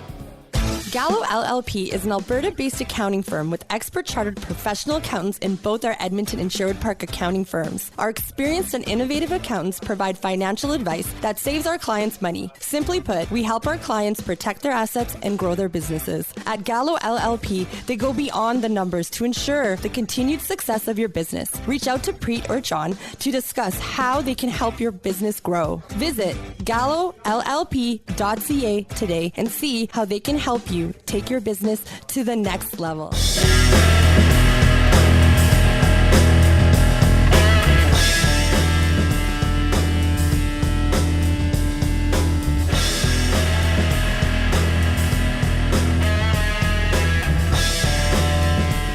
Well, what a pleasure to have you in the audience for the program. Portions of this hour are presented by Canadian Brewhouse. NHL lives at the Canadian Brewhouse. Every Oilers game day, get $1 off tankers of Molson Canadian and Coors Light. You can win game tickets and 2 tickets to a surf and turf dinner at the end of the season. Full details at the CanadianBrewhouse.com. Lots of good Oilers discussion. We'll circle back to some other stuff because I think there's a couple other points, I think, in text that we want to get to along the way. We will have Brett Hyland on the show. He plays for the Golden Bears hockey team. They're into the second semester of their season, home and home against Calgary this weekend. They're looking pretty good. He's having a good year as well. But we have to talk about the golf league, which is this indoor, it's indoor golf on a much larger scale with a much larger simulator than some of us might use. Now, full disclosure here before we get to this. I only saw highlights last night because I watched Boston, Edmonton, and then I watched some of Anaheim, Calgary, and I only saw highlights of golf. But Jay, you actually were watching it live or like full stuff. I was. And it came on right near the end of the game. They were just doing some preamble prior to that, but the bulk of it was on after the Oilers game, and I was impressed. I am ready to watch more of it. It did not turn me away. It was not gimmicky. There are some things that I think they can change. We'll talk to Murray about it as well and see what his thoughts are as a real golf person. Yeah, I mean, well, we got to get Murray McCourt in here when we're talking golf. Of course, he runs the show at the Ranch Golf and Country Club. He's got the VIP golf show here on Edmonton Sports Talk. Murray, good to see you. Happy New Year, buddy. Yeah, Happy New Year to you guys, too. You're looking good, boys. Well, thanks for flattering us right off the top and misleading the audience. But no, it's great to see you. Okay, I'll just, and as you know, Murray, I like golf. I like golf a lot. I'm terrible at it, but I like it.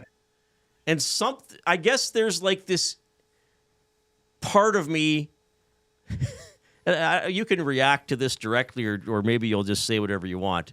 But there's part of me that is like, this isn't golf. What are they doing? This isn't pro golf. What's going on? Yeah. And you're right. It's not real golf. But it's exposing the game to new people. It's drawing attention to the game. Ultimately, I think this is a really good idea. And I think that it's going to have some legs and it's going to have some success, maybe even long term. Is it for me? Is it for you? Maybe not. And it got some very much mixed reviews. Some people, as Jay just said, he enjoyed it. And I've talked to lots of people that said they liked it. I've also talked to lots of people that didn't and said they're not going to watch it again. But, I think they did some really good things. On week number 1, they didn't have the big guys on. People were going to watch it because it was week number 1. Next week, Tiger plays. People are going to want to watch it because Tiger's playing. The week after that, Rory's playing. People are going to want to watch it because Rory's playing. So in that regard, they've done some good things that they're going to get some people back, especially by keeping the big boys out of week 1.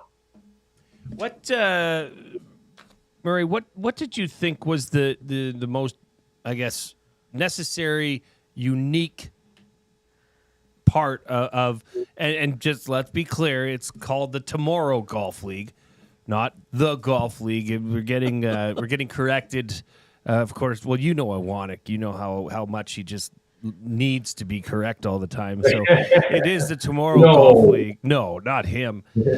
But what do you think was the neatest, I guess, tweak for this? The adding a shot clock, the format. The format of play. It is a shot clock. That's it. Yeah. Well, I mean, there was a lot of really unique things about it. The shot clock was great. They should bring that on the PGA Tour as well, but you just would never really know when to start it. The 3-person alternating shot, that's pretty neat and pretty spectacular. And just for those that understand it, seeing things like the ball speed and things like that of what these guys can generate is pretty spectacular, what they can do. But the other part of it is a lot of these guys haven't been playing, and you can see a lot of rust in some of their games. And again, some of the shots they're hitting aren't off of real grass, so it's just different. The green is different, being on turf and whatnot. So as we mentioned, it's not real golf, but it's similar. And some of the best players in the world were participating, even though there was rust.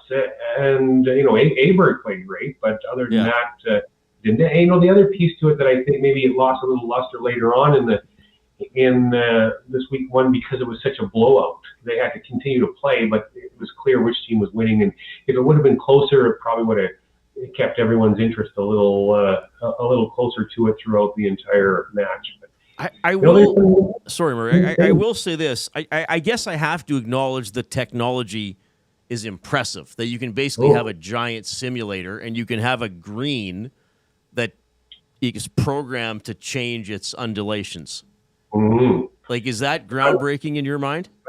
Absolutely spectacular. That's a thought I've had. When it comes for me in indoor golf, I love to just hit on the driving ranges and see my numbers and see where the ball's going. I don't care about playing a game because it's just not realistic enough for me. But that technology, I would love to have a facility like that in my backyard to be able to practice. Like if there was something like that around here in Edmonton, I would be there. Absolutely.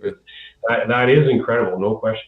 Now, here's the question, Murray. This is going to be a hard-hitting, this is some hard-hitting journalism here for you. But for golf course owners, such as yourself out at the ranch, do you view this whole entity as a bit of a threat to real golf? Do you think when your son is your age that golf, as you and I know it, is going to be competing with virtual golf, or is it just too different?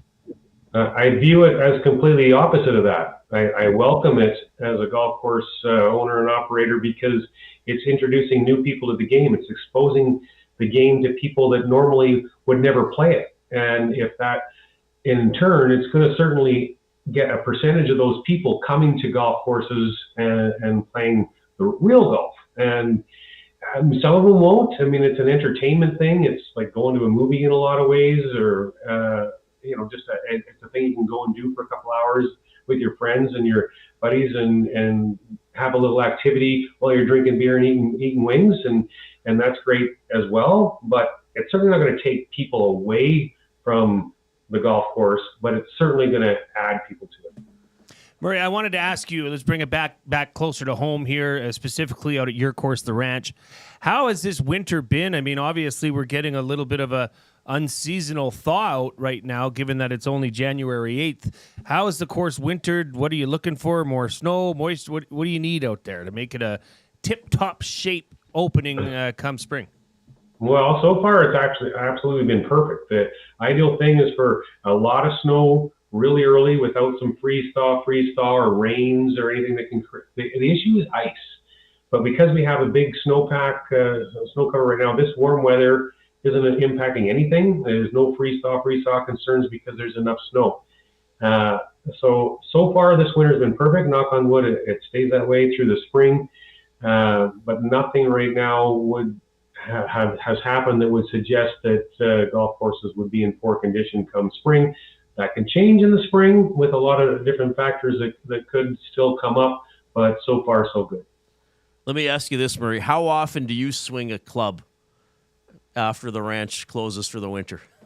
Well, I had a torn labrum in my shoulder and had to shut down early from the season to get my shoulder fixed. And I just got the green light yesterday morning from my physiotherapist that I can start swinging irons.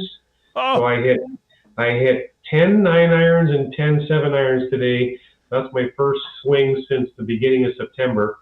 And so I'm really excited to be healthy enough. I'm not fully recovered yet, but getting there. And so absolutely, because I missed the tail end of last year, I'm really excited for the spring, and I'm going to practice a lot as my body allows me to come and moving forward. So I am ready and raring to hit the ground running in the spring and get back out there enjoying the sport. It's so fun, right?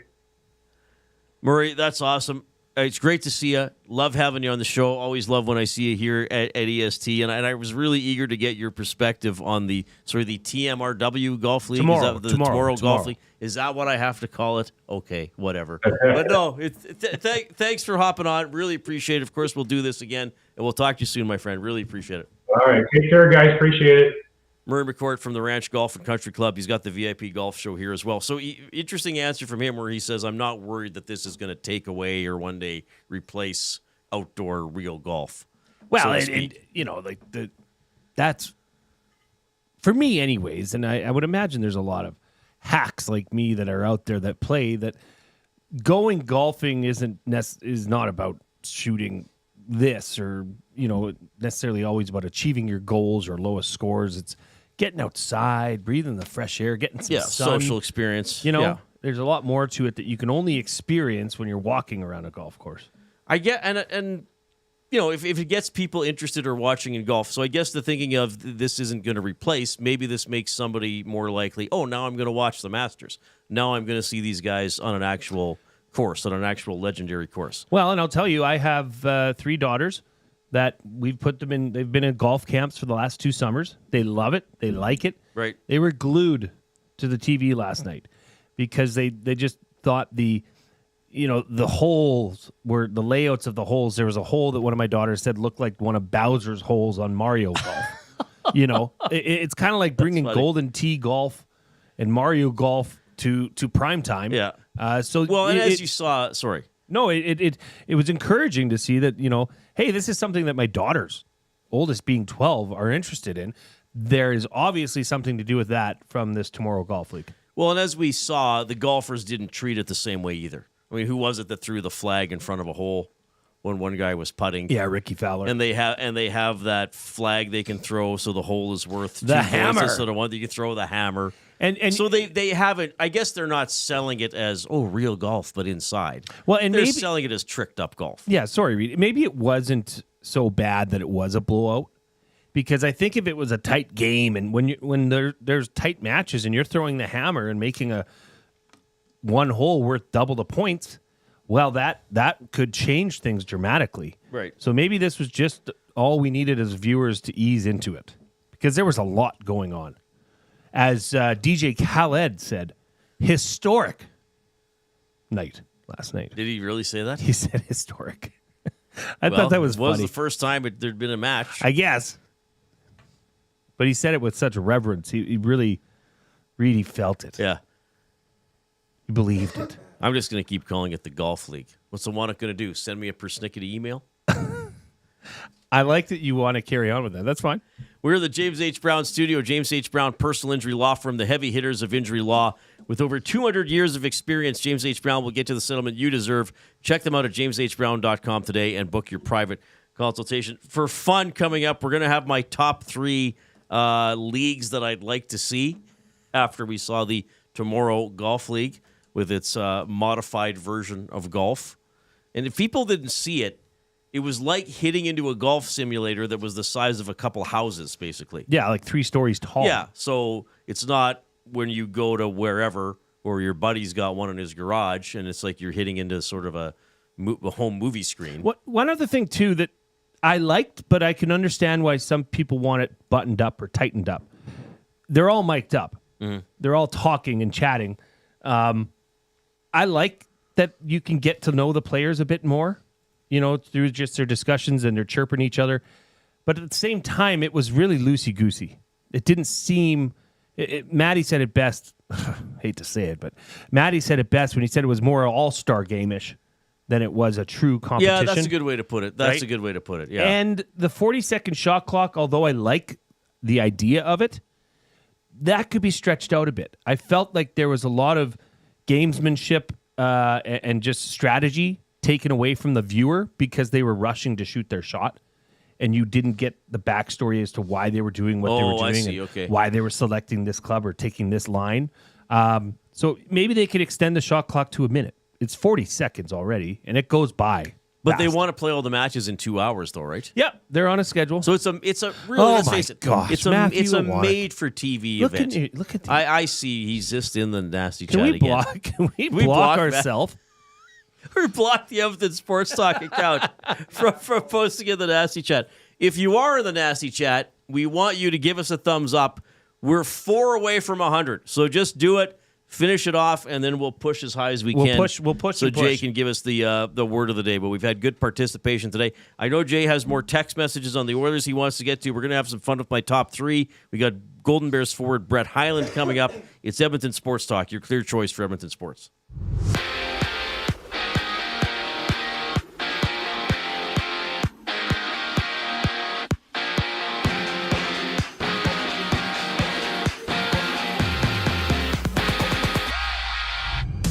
Oilers top prospect Matt Savoy has made the cut for this year's AHL All-Star team. And in the big leagues, the Flames-Kings game has been postponed due to the ongoing wildfires in LA, while Vancouver gets set to play Washington. The Blackhawks take on the Avs before the Panthers and Hockey Club throw it down. In the NFL, the Browns have named Mike Bloomgren as their new offensive line coach, while the NBA sees 8 games, including the Raps, tipping off against the Knicks. This sports update is brought to you by Sit and Sleep. Transform your home at a fraction of the cost during Sit and Sleep's winter clearance event. For massive discounts on major sleep brands to unbeatable deals on Canadian-made custom furniture, Sit and Sleep's winter clearance event is a can't miss. Plus, enjoy free local white glove delivery and special financing offers to help you bring home the best. Visit Sit and Sleep today in South Common next to Planet Fitness. We have a quick timeout before we return with the Reid Wilkins Show. I'm Zachary Kubish, and you're up to date. If you've been injured in a car collision, let James H. Brown and Associates, Alberta Injury Lawyers, protect your interests. They'll be there every step of the way to help answer your questions and help you get your life back on track. Trust Alberta's precedent-setting injury lawyers with their unrivaled experience, unrivaled results, and unrivaled commitment. When accidents happen, call James H. Brown and Associates, Alberta Injury Lawyers, 780-428-0088, or go to jameshbrown.com. Your home for live music and great performances is the River Cree Resort and Casino. When I'm up, I can't get down, can't get down, can't get level. Don't miss Canadian singer-songwriter Alan Doyle as he brings the East to the West, January 17th. I say, hey, hey, it's just an ordinary day, and it's on your state of mind. Get your tickets at River Cree Resort and Casino. River Cree Resort and Casino. Excitement, bet on it. Tommy Gunn's Barbershop is more than just a barbershop. It's a top-notch, tailor-made experience from check-in to check-out. Get a precision haircut, a classic shave, or a facial to step up your style. Just walk in, relax, and let Tommy Guns take it from there. Find comfort in knowing their team follows the code, which is their commitment to care for you as a customer. Check out Tommy Guns today, in-store or online at TommyGuns.com to bring out the best in you. Tommy Guns, where every cut is done right every time. Fuge Sausages makes their meat with nothing but the best local ingredients. From chicken, beef, and pork, their gluten-free sausages are packed with flavor. Every single bite. Get a 10% discount when mentioning Edmonton Sports Talk in-store or use the code EST when shopping online at fugesausages.ca. Plus, you get free delivery on orders of $100 or more. Find them at 6736 99th Street. Fuge Sausages. You can't beat our meat.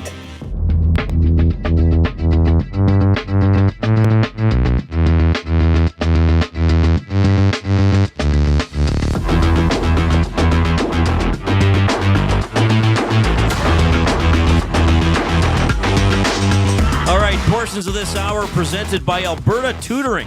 Locally owned and operated, Alberta Tutoring offers certified Alberta teachers who know the curriculum and what their students need to learn. Specializing in high school math, physics, and science, their skilled tutors can meet with students virtually while offering flexible scheduling. And right now, take advantage of their limited time offer. Enter promo code EST and get 40% off your first session. Visit albertatutoring.ca and book your local experienced tutor. Along with Jay Milne, I'm Reid Wilkins on Edmonton Sports Talk, your clear choice for Edmonton sports. Having a fun show today. We talked a little bit of minor hockey week with Kylee Quinn from Hockey Edmonton, as there'll be an opening ceremonies tonight at the Oil Kings game, and then we're going with over 10,000 players, 668 teams, 24 venues, 39 sheets of ice, 914 games for Quick Card Edmonton Minor Hockey Week. Pretty amazing stuff. We talked a lot about the Oilers, their win in Boston, how well they've been playing lately. They're in Pittsburgh tomorrow, Jay, and so we're going to be on from 3 to 4. Luke Gazdick will join us. We'll have the Oil Stream pregame show with Tom and Hernan from 4 to 5, and then you and I will hop back on from 5 to 6. We are over 100 thumbs up on YouTube.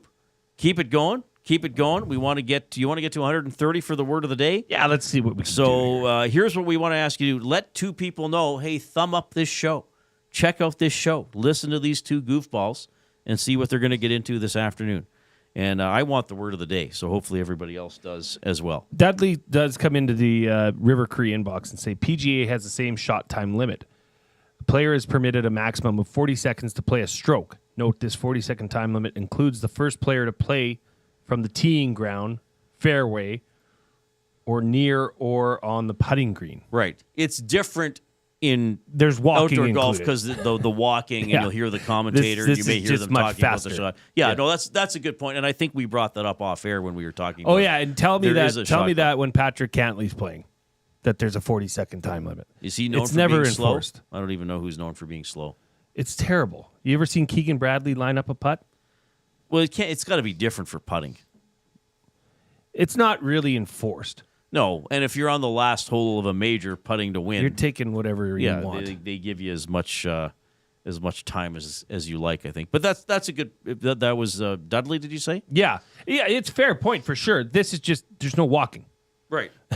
It's go go go. It's 40 seconds after you tee They off. should have treadmills. They have to simulate walking to the next shot. Well, they did have a little robot camera rolling around the studio. It's kind of And they had real sand to hit out Real of. sand. And rough if you were in the rough. And did you see how they placed the ball? Like, so say you had an approach shot from 180 yards out, and you just dribbled it up to the edge of the green. Well, they had like cameras that would shine down with lights, telling you exactly where that ball should be for placed. your chip. Yeah, pretty neat. Yeah, the technology is incredible. Quaddy says pro golfers playing video games. No thanks. Yeah, that's fair. I mean, I can understand that perspective. And that's the thing about this. Some people are going to love it. Some people are going to hate it. I am in neither camp. I just thought it was something cool to watch after the Oilers game. I will tune in again. I mean, Tiger Woods doesn't have to walk 18 holes. Could be an amazing golfer when he doesn't have to he's going to play bury his knee. I don't want you to get nervous here, Jay. Oh, gosh. Okay? But Jasmine's now in the nasty chat. Wow. You sounded more disgusted for her than you did for the Wannock. No, I said that because now I guess we're going to have to talk about the Canucks. Now we can. Oh, jeez. Did you see, by the way, the Flames game-winning goal last night? I did not. You told me about it. They were on the power play, and Trouba for Anaheim had it behind the net, and he went to rim it around the boards to get it out, and a Flames forechecker got his stick in there, and it hit the stick, hit higher up on the boards than Trouba would have meant, and then flipped over into the net and landed in the crease, and Huberdeau just tapped it. He might have even got it before it hit the ice, and Gibson had no idea where the puck was. That's how Calgary won in overtime. I believe that's called a lucky bounce. The Big Uke calling it BS. Well, bounces are part of hockey. Which sport do you think of the big four? Football, baseball, hockey, and basketball has the most bounces.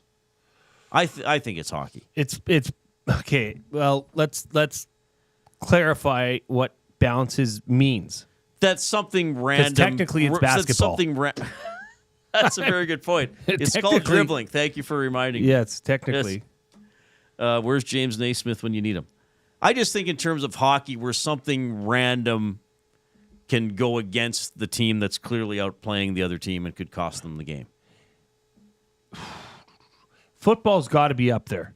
I will say that hockey's probably first because it is a puck moving on ice that has things on it.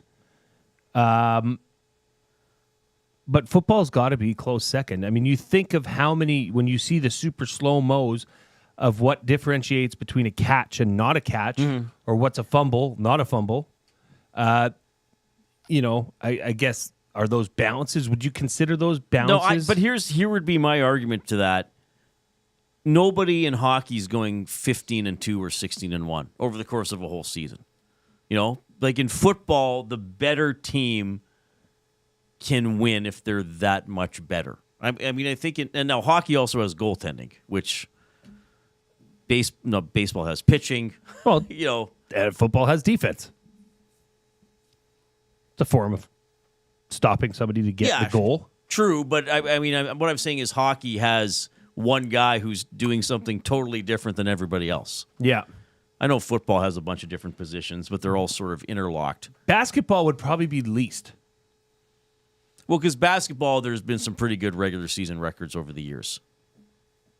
I think football has obviously bounces and fumbles, and any sport has bounces and things that might be, the guy made a good play, but his team still didn't win the play. You're just specifically talking like in referring to that game-winning goal in Calgary last night. Like freak things that lead to something good. Things that can lead to something good. Yeah, I'd say hockey would probably be up there. I'd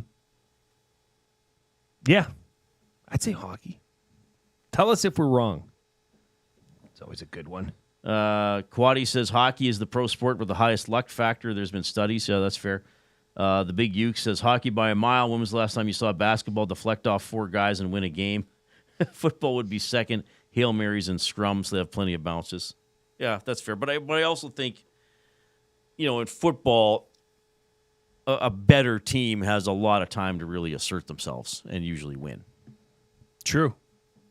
But there are bounces, for sure. Out of the four, okay. Well, Coob did a poll in the Nasty Chat. Keep giving us the thumbs up in the Nasty Chat as well. Do you want to start our top three here, or do you want to do any more Oilers texts? Let's do a couple Oilers texts here. Okay. Well, this comes in from Timber Woodsman. The Oilers have been playing great, but it matters when they play Vegas and LA even more. Gotta make up those points. Yeah. Aren't you looking at something today, Reid? I did look at something, actually. I looked at a lot of things. I looked at the Oilers' record against the other teams in the top 10 in the overall standings. Oh, okay. Well, then I think I know what you are, and I've been saving this one for when you want to read it, because it comes from our dear friend Laserface Larry. The cynic he is. Great to see the Oilers beat up on bad and mediocre teams. What a bunch of champs. Laserface Larry. Is that the whole text? Well, at least he signs his name. Hey, he's not afraid to state his opinion. He gets credit for that. All right. Well, it's not great if you want to look at it this way. Against Vegas, the Oilers are 1-2. Against Winnipeg, the Oilers are 0-1. First game of the season. Washington, they have not played. Against Minnesota, they're 1-1. Against Toronto, they have an overtime loss. They are 0-1 against the Devils. They have an overtime loss against the Kings. They are 0-1 against Dallas. They are 1-0 against the Colorado Avalanche. So against the other 9 teams in the top 10 of the NHL's overall standings, the Oilers are a very underwhelming 3-6-2. And of those games, the only team that they've played more than once is Las Vegas? And Minnesota. Who were there 1-1. 1-1, yeah. They had a lopsided win against Minnesota, and they had a 5-3 loss in which they were outplayed quite badly. So, speaking of bounces, that's when Leon got that goal that bounced right in front of Fleury and went in. Small sample size for a lot of those teams, especially their divisional teams. Yeah, I think that the texture is, they only have one game left against Vegas. They still play LA, I guess, 3 more times. Yeah, to finish at least in the top 2 in the division, they're probably going to have to win those head-to-head games, and not drop. Here's the thing, you can't lose to Anaheim again. You probably can't lose to San Jose at all. I know they lost that game to San Jose last year, and then Woodcroft got fired a couple days later. But that was the only time they lost to San Jose. So they did bank a lot of points, but they're going to have to keep doing that. And what do they got? They got 2 left against Vegas? 1. They played Vegas 4 times.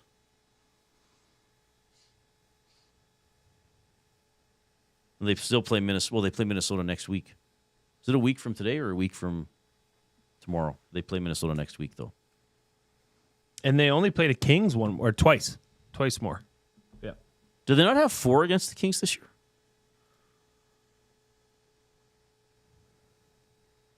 I could be wrong. Well, the one is that weird game in the middle of 3 road, home, 3 road. Yeah, well, they play them on Monday. Yeah, they play them on Monday. And then I only see the other one in April 14th. Okay, I thought they played them another time. April 5th. Okay. There you go, Reid. Because I think it's because there are 2 teams in your division you only play 3 times. Thrice, as some would say. And I think that's Calgary and Vancouver this year for Edmonton. This one comes in. I think it's great Hyman is helping out a line in the bottom 6. His work ethic is sure to rub off on those players. If Jeff Skinner is on a line with Hyman, he will learn that he can't cut corners. That comes in from Mark. Well, yeah, and we talked a little bit about Jeff Skinner earlier. He is playing better, right? Is some of that because Zach Hyman is on his line? I never thought of it that way. Hyman tends to make any line he's on better because, Hyman plays a very reliable brand of hockey. Now, I'm sure he would have more opportunities if he were back on McDavid's line. Right now, Brown has that privilege of playing on McDavid's line. But they scored a good goal yesterday, right? Hyman kept it alive along the wall. Skinner's behind the net. Quick pass to Henrique, who buries it, right? And I guess it was kind of a mixture halfway through a line change for the other one because it was Perry setting up Henrique. But Skinner has looked better. I never really thought of, he's going to, quote-unquote, learn from Hyman. But, yeah, if you have a player on your line who's constantly achieving a certain standard of work ethic, I think even if it's subconsciously, it can't hurt. Sure. It can't, if you see a guy busting his ass and finishing every check and skating hard, I think at that level of hockey, it probably can't hurt to drag you along a little bit. Well, what do we know? What we know is this.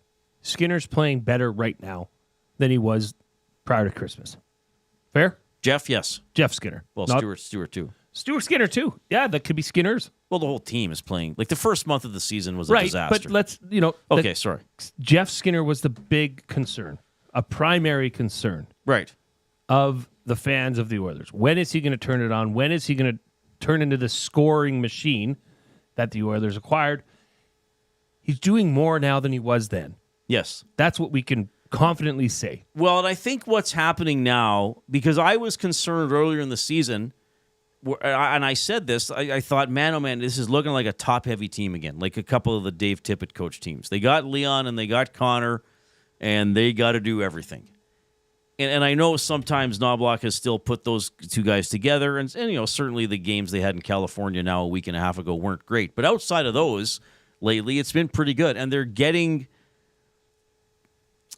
I don't want to say production. I guess I'll use the cliche of contributions up and down the lineup from all 4 lines.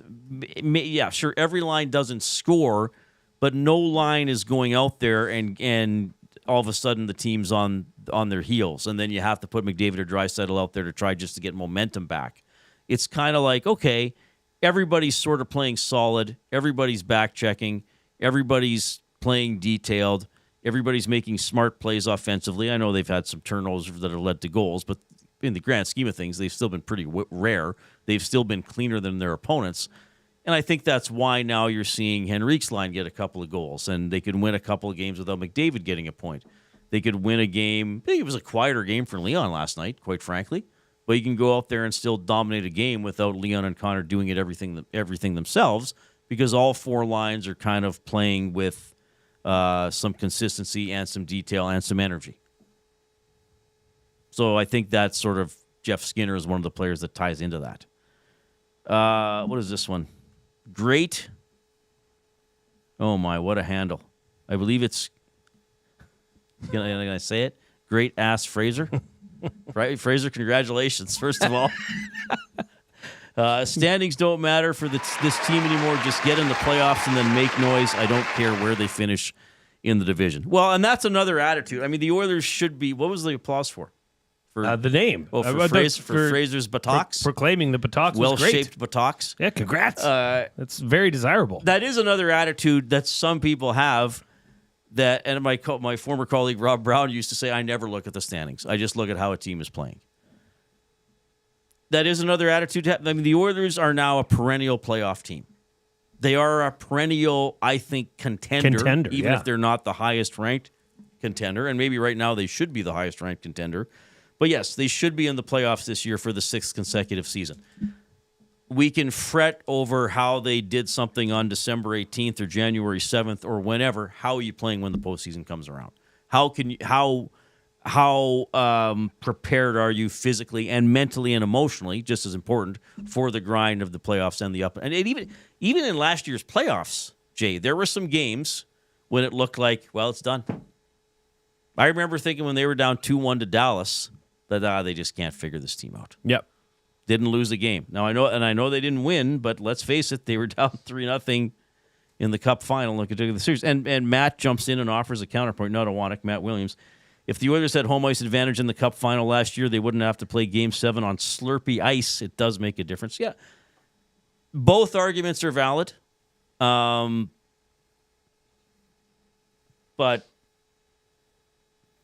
I mean, you can go through Stanley Cup final history and find low-ranked teams that won and didn't have home ice and teams that have high mass. But I think Fraser and his well-formed derriere. I mean, I do think that's a relative point. Just get in and then use everything that you've built over the last few years to do some damage in the playoffs. Do you mind if I ask you something quickly before we go to break? It doesn't have anything to do with hockey, though. Sure. This came in earlier from a Bootski. I'm intrigued by the story about Bill Belichick bringing Chris Jones aboard as a defensive assistant with the UNC Tar Heels. What say you? That is right out of left field. So Freddie Kitchens, right? Freddie Kitchens, the guy that coached the Browns and hired Jones for a year. Yeah. He's on the staff. He's the offensive coordinator. So I think he's the guy that made the hire. Because Belichick's son Belichick was like, is the defensive coordinator. Right. Steve Belichick. So Kitchens is probably like, hey, I know a guy. And Belichick was probably like, good luck. Okay, you can hire whoever you want. Give her. I don't know. Good for Chris Jones to get that opportunity on Belichick's staff. Belichick may not even be the head coach of the Tar Heels come the start of the season. Why? The NFL's coming, baby. Oh, you think he'll leave for an NFL job? He's already talked with Tom Brady. Tom Brady's in the ownership group about the Raiders? The Raiders. Can you imagine? Belichick's the... Well, all it is a $10 million buyout. So if the NFL says, hey, Bill, we want you back. Don't worry about the buyout. We're going to take care of that with North Carolina. Right. Come coach the Las Vegas Raiders. He's gone. That would be interesting. Heartbeat. Then maybe Chris Jones could be the head coach. No, he wouldn't be. No, it'd be his son. Trust me. Mike, the Michigan fan, says he just signed up for the EST Bond Spiel. Thank you very much. That is our fun spiel presented by Lloyd Stat Insurance Brokers. It's Saturday, February 15th at the Shamrock. Nasty Club annual members get first dibs on registration, and then registration open to everybody else on Monday. All right. 780-218-9999 is the River Cree Resort and Casino inbox. We'll get to more of your messages. We got my top three. We got Brett Hyland from the Golden Bears. It's Edmonton Sports Talk, your clear choice for Edmonton Sports. Since 1952, William Huff has been the heartbeat of Edmonton's advertising world. From humble beginnings to a citywide powerhouse, we've been the go-to for signage from print to design and installation. Partnering with Edmonton's top sports franchises and major events, we've helped shape the city's global reputation. Our secret? Unmatched customer service, decades of experience, and a passion for excellence we call the William Huff Advantage. Visit us online at WilliamHuff.com. You've always known GCL Diesel as the experts in diesel fuel systems, but did you know that GCL is also your source for turbochargers and turbo repair? As a turbo supplier for Garrett, Borg Warner, and Holset, GCL can provide genuine original equipment turbos at wholesale prices. Whether it's diesel, gas, natural gas, or performance, we can provide you with the turbo or custom repair you require. Turbo questions? We've got turbo answers. Visit us in the West End or online at GCLDiesel.com. GCL Diesel, turbochargers understood. You want the heavy hitters on your team, both on and off the ice. If you've been injured in a car accident, call the heavy hitters of injury law. James H. Brown and Associates, Alberta Injury Lawyers. With over 200 years of combined injury law experience, their precedent-setting lawyers are ready to help. Locally owned and proud Edmonton Oilers fans, James H. Brown and Associates wants to support you with their unrivaled experience, unrivaled results, and unrivaled commitment. When accidents happen, head to JamesHBrown.com. Get to know the winners, props, plays, parlays, and more with Nielsen and Hustler. Weekday mornings at 11 on The Lock Shop. Only on EdmontonSportsTalk.com.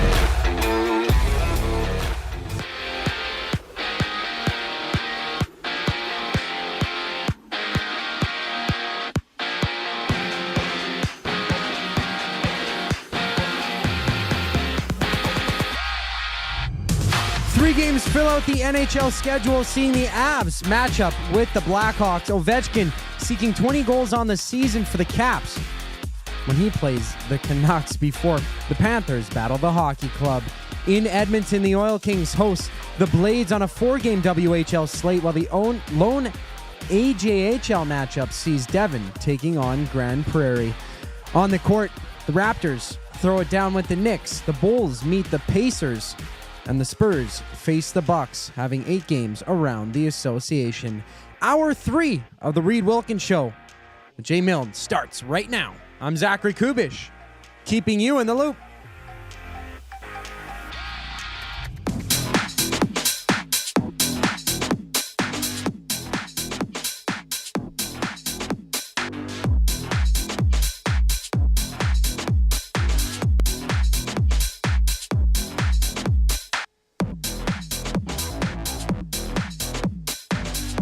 All right, good to have you tuning in this afternoon. We're having a fun show. We had a lot of fun before the show as well. If only we could share everything we talk about, but we can't. Nope, we cannot. Some humor stays in the bullpen, which is okay. Some's often better staying there, yes. Yes. All right, if you're in the Nasty Chat, Nasty Chat's off and running, people participating with each other, which is great. We have 117 thumbs up. We need 13 to get to the word of the day. Do it now. Do it now. Is that Schwarzenegger? Do it now. Was that from a movie? I would stick with Hans Gruber. All my impressions are bad. No, they're not. No, they're not. I can try Hans Gruber. Wait a minute. I haven't done Gruber for a while. Well, it's not Christmas anymore. Mr. Milne, I suggest you immediately give a thumbs up in the chat or there will be consequences. Yes. Not bad. Not bad. We will do. Well, you like that one? I love it. It's not great, but I have a little bit of the, because it's the kind of the cadence and the emphasis with him as well. You're nothing but a common thief.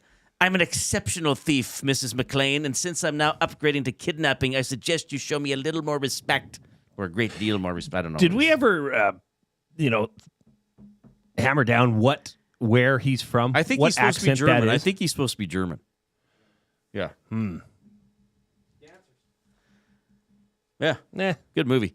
Our game of the night for Play More. We should have a movie of the night, too. Play more tables and games. Oh, gosh. From ping pong and pool tables to darts and dome hockey, plus all the classic arcade action you could ask for, visit Canada's Game Room Experts, locations in Edmonton and Calgary, or online at playmoregames.ca. We are thankful to Play More Tables and Games for providing our classic arcade machine, which gets used quite a bit by all of us and will factor into my top 3 that we're going to do in a few minutes. But first, game of the night. There was some action over there today, too. Yeah, Dusty and Maddie had a throwdown. About that. Okay. I'll talk about that. Well, the game of the night for me is actually coming, given that we are Association City, coming from the hard court. The hardwood? The hard court. The hard court. The hard court. Well, it's a matchup. It's actually quite the matchup, a historical matchup. It's the Oklahoma City Thunder at Cleveland. And now you may say, "Ugh, what a dud!" No, it's not a dud at all. Oklahoma City is 30-5. Cleveland is 31-4. Ooh, that's a good one.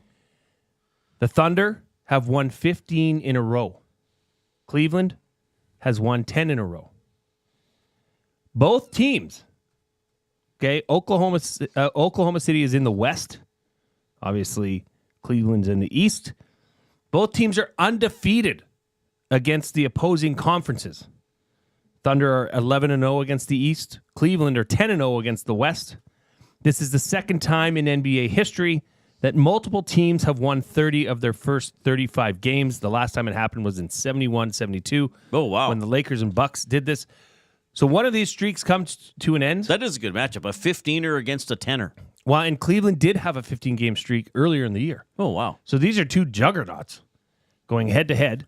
And the one that I thought stood out was the East. OKC has not lost to an East Division team. Cleveland has not lost to a West. So that will fall tonight. OKC at Cleveland. That is my game of the night for Playmore Tables and Games. All right. Well, I kind of usually do hockey here, at least on a weekday. I try to find a matchup that might be interesting or sort of affect the Oilers. I'm going to go with Canucks and Capitals, which we might be able to get on the ESTV at 5:30. So it starts in a bit. The Canucks 18-12-9. The Capitals, to me, one of the stunning stories of this season. The Capitals rolling in at 26-10-4. So the Canucks have the final wildcard position in the West against Calgary because they have a game in hand. And as you've heard, the Flames were supposed to play tonight in L.A. Awful situation with the Fires there, so it's been postponed. So Vancouver with a point doesn't even have to worry about the tiebreaker. They would get sole possession of a playoff spot. For context, and you said this, Jay, Vancouver 8 points behind Edmonton at the moment. And the Capitals, with a point tonight, get sole possession of the best record in the Eastern Conference. Both the Capitals and the Leafs have 56 points. The Capitals are already placed ahead of the Leafs because of fewer games played. But if they get a point, you don't even have to worry about tiebreakers. They flat out have more points. So I'll take Canucks, Capitals. And as we know, it hasn't gone great for the Canucks really for, about a month and a half now. And they had that overtime loss to the Canadiens a couple days ago. Jasmine's team. Jasmine's team, the Vancouver Canucks. She's probably too irate to even type into the nasty chat. Guys! She doesn't sound like that at all, by the way. That was terrible. Not bad. Please do not insult Jasmine's team. She likes the Edmonton Oilers, Mr. McLean. You'd be well-minded to remember that. I'm excited for this top three. Because I put some things together, too. We were having a bit of a weird talk. Well, hopefully they're always somewhat entertaining. So we were talking about the TMRW Golf League. I'm going to call it that now. Yes. Yes. But either that or Wanaka. That's the way to do it because you're not incorrect. I'm not incorrect. You're just incorrect. That's what it says. The top three presented by Fuge Sausage, the best sausages you will ever eat. Locally made, packed full of flavor. Order online or visit them in store. 6736 99th Street. Take advantage of their EST discount. 10% off your order by entering the online code EST or mention EST in store. As Fuge Sausage says, you can't beat our meat. So inspired by the TMRW Golf League, top three leagues we'd like to see. All right. Did you do three as well? I did. So we both did three today, so we're going to have six. Cole, I love how people sometimes announce that they're entering the nasty chat. I really appreciate that, and I find it entertaining. Is Cole the one that is no longer in Ellerslie? That's right. He's moving, I think. Yes. But he just comes and, what's up? What's up? Like, thank you for letting us know you're now listening to the show. Give us a thumbs up because we're at 128. And if we need we get 2 more, Jay gives me the word of the day. We should recreate the what's up commercial What with was that? 6 Was that a o'clock or Bud loggers. Light commercial? That was Budweiser. Budweiser. Well, we should recreate it with 6 o'clock or loggers. Just all to it. What's up? Could I, if I could dunk in it. What's up? I would like to dunk in it on our Yes, novelty of hoop. course. You'd be dunking while saying what's up. So the number one league I'd like to see, and I guess I should clarify, I'm not even sure if I would like to see it. I would just like to see it so somebody can quit talking about it and get on with it. And these aren't, I mean, some of these that you're talking about, they might be. Well, they're silly. Well, they're almost as, well, they're a little more silly than the TMRW Golf League, but not that much more silly. Okay, but this may first be, one is. There may be leagues already for some of mine. Oh, they but could already. These are not. Oh, I see. Okay. Professional sports. I wanted to see the Edmonton Sports Talk Tecmo League finally get going because they got the classic arcade machine. I think Awanak is actually mad at how people are playing other games. Awanak, there's over 6,000 games on the machine. Okay, people are going to try other games. I like track and field. I'm good at it. I play it. I've gotten other people interested in it. Amongst I'm not others, forcing them. Exodus? Exodus? Okay, we got to explain this. So Jay and I a couple times have gone up. There are 624 pages of 10 to pick a game. So I guess there's over 6,200 games. So I'll go up to the machine and I'll say, hey, Google, give me a random number between 1 and 624.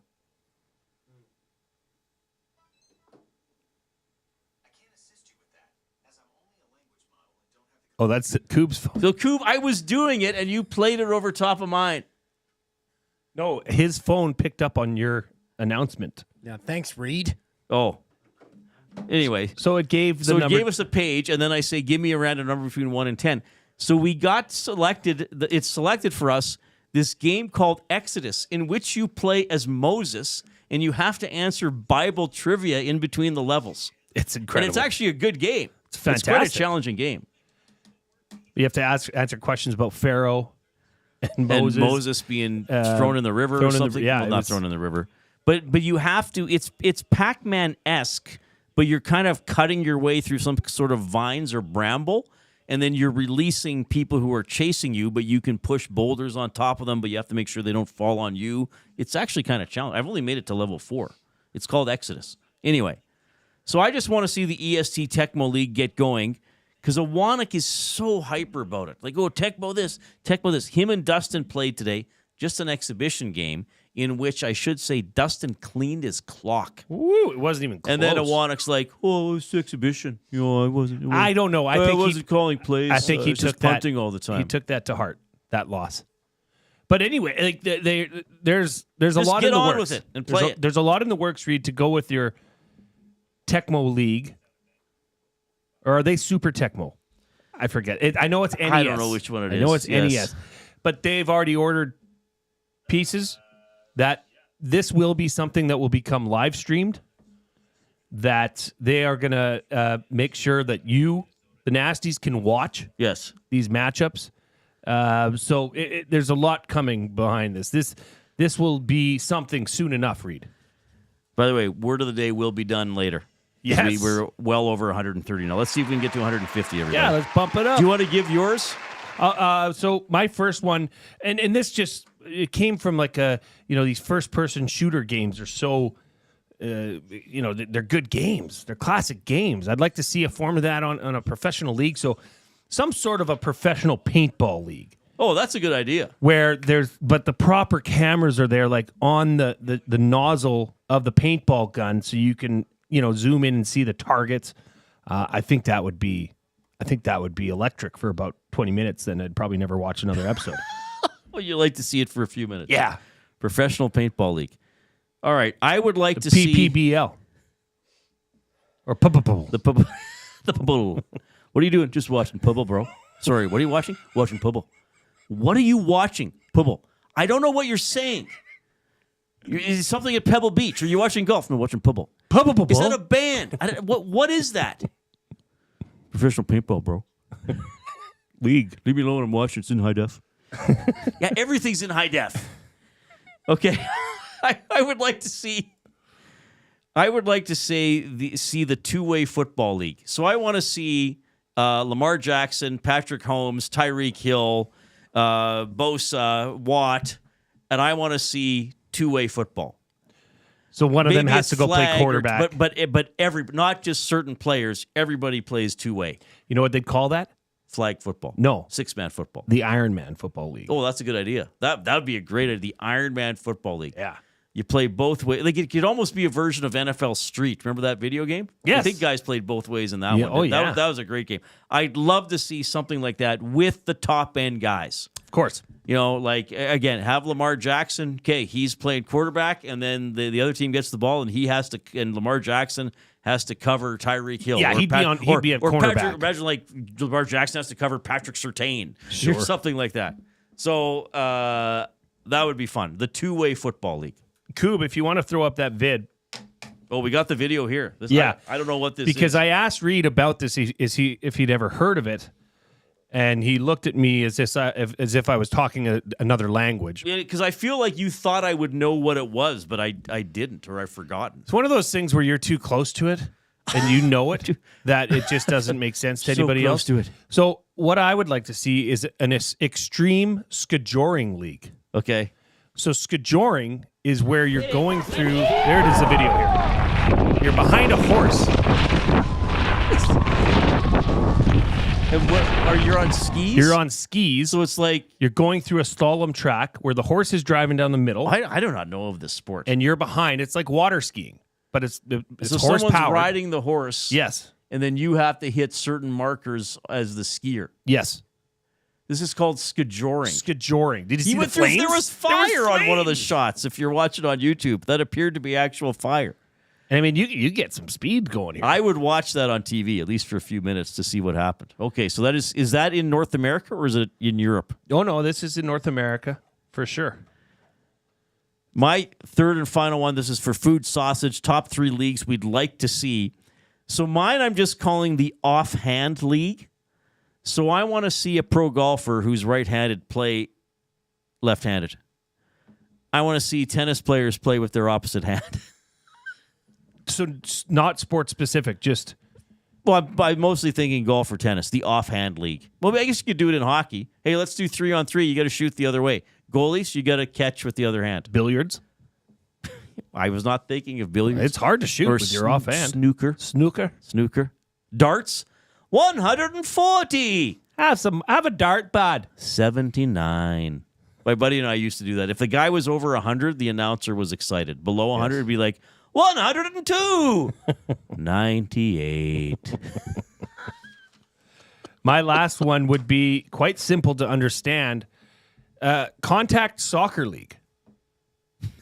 Where anything goes. You could, obviously there'd probably have to be some sort of headgear, maybe a smaller shoulder pad, but contact soccer. It's just such an oxymoron from the game we know it as, because it's right. Anything but that. Well, that's not true. That's a shot. That's a cheap shot by me. Soccer is quite Now physical. I'm going to roll around on the floor and look for a yellow card. Yeah. We all know what I'm referencing. But that would be exciting. That would be electric. That would be exciting. He gets blown up coming through the penalty. Can you imagine that? Oh, that's some good stuff. For food sausage, our top 3, the leagues we would like to see. One of them will happen. Oh, Quaddy, the Steroid Olympics.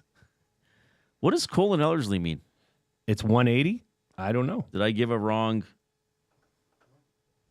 Oh, 100. No, I know 180 is the perfect score. Oh. But I'm just saying when you hear the announcers, if a guy is over 100, he sounds excited, and if a guy shoots under 100, that's what I mean. It's like 101, 99. It's like it's too off. Like it's worlds apart. Yes, I know 180 is a perfect score for a turn in darts. I do know darts. Oh, we got our guests lined up. We better take a break and bring them in. Brett Hyland having a great season for the Golden Bears hockey team. It's the Reid Wilkins Show with Jason Milne.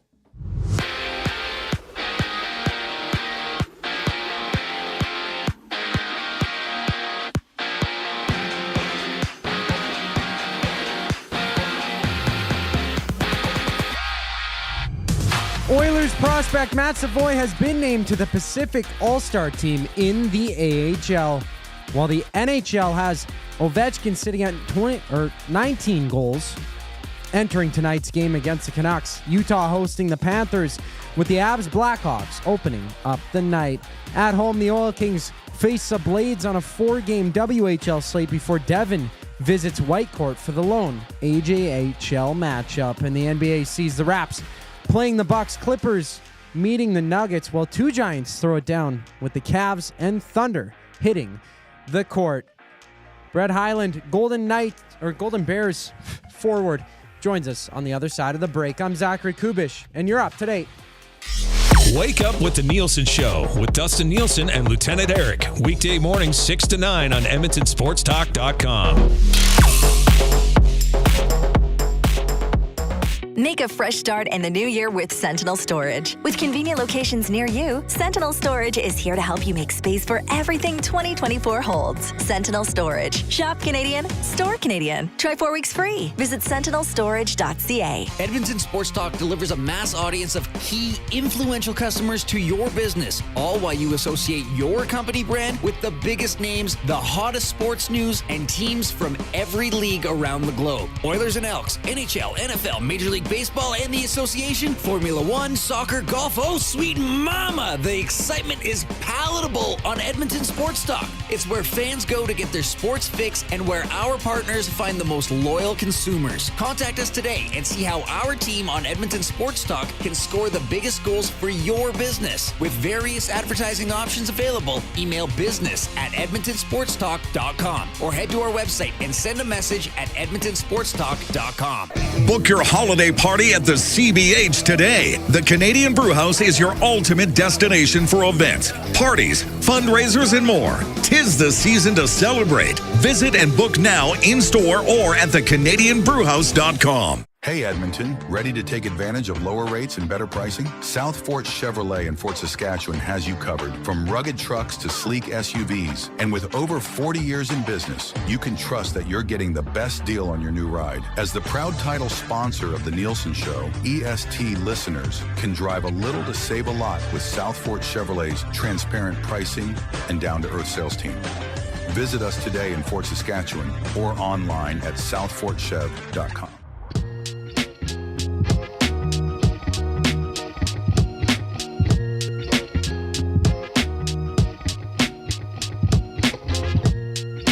All right, thanks a lot for joining us this afternoon. Oilers in Pittsburgh tomorrow, 5 o'clock game. So we will have at 4 o'clock the GCL Diesel Oil Stream pregame show with Tom and Hernan. So the Reid Wilkins Show will be split in two, cleft in twain, as Shakespeare would say, 3 to 4 p.m.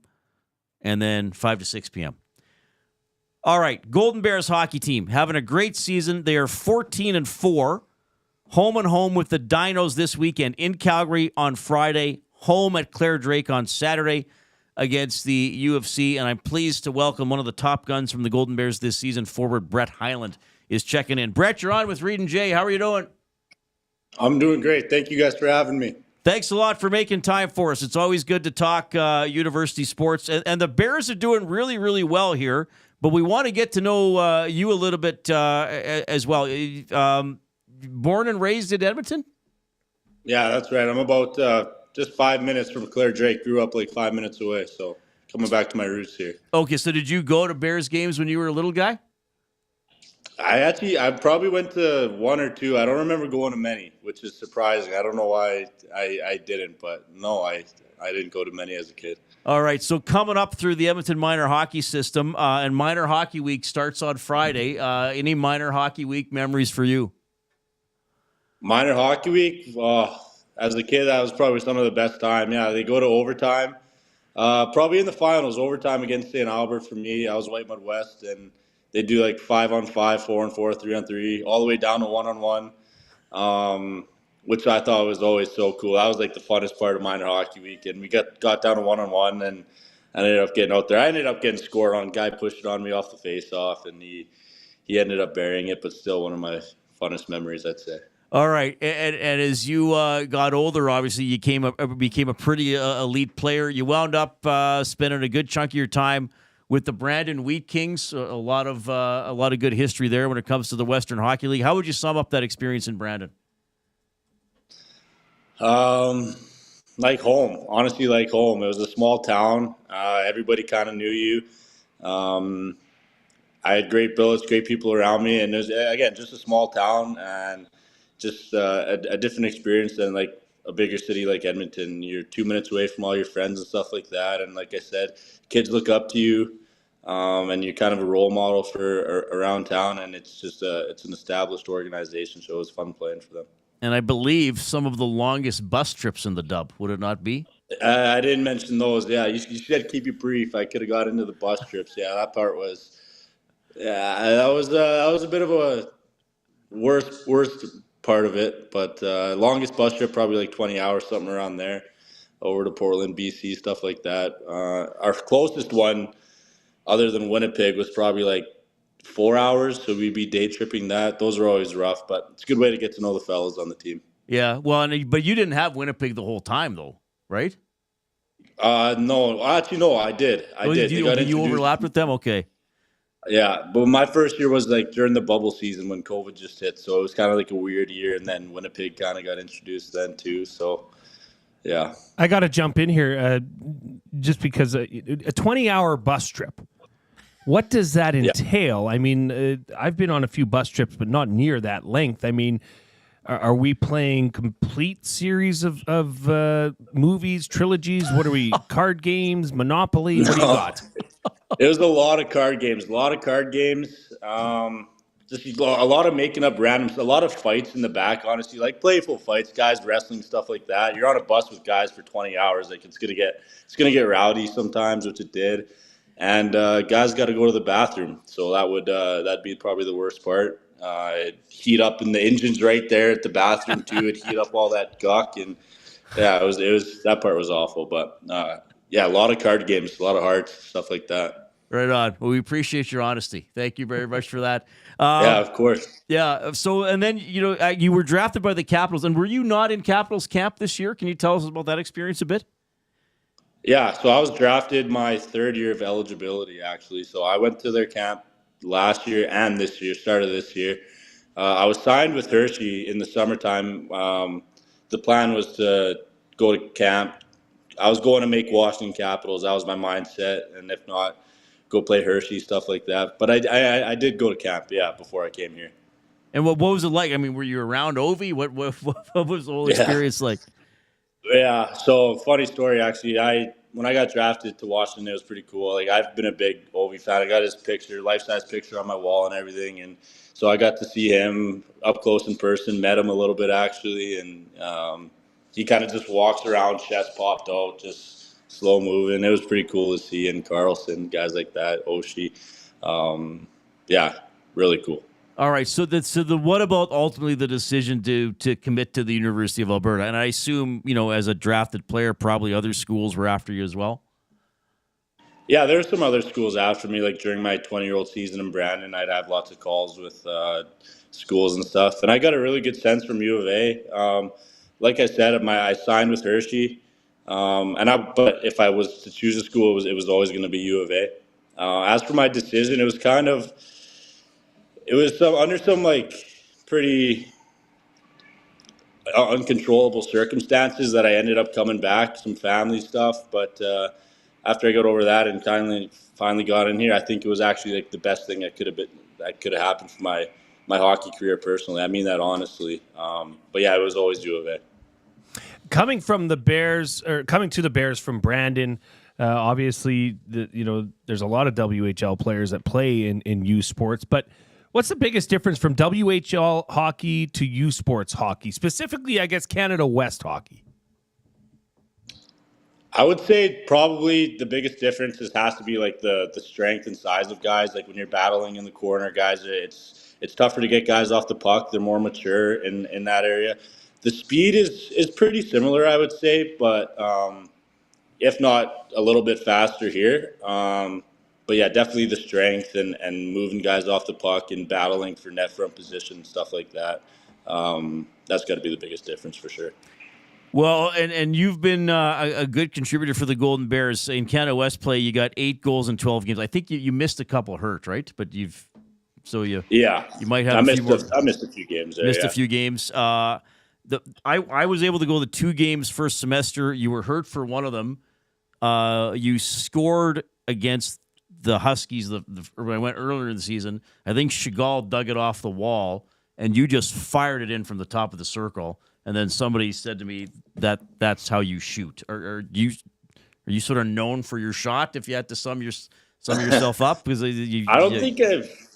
remember the play you're talking about, the goal. First of all, it was a great play by my line mate Sean Chagall. He absolutely won a puck battle like that he shouldn't have won. And he got the puck to me. But I'd say my one-timer. It was like a one-timer shot, I think, is where it was just a quick shot. I'd say I'm known for my like my slap shots, one-timers.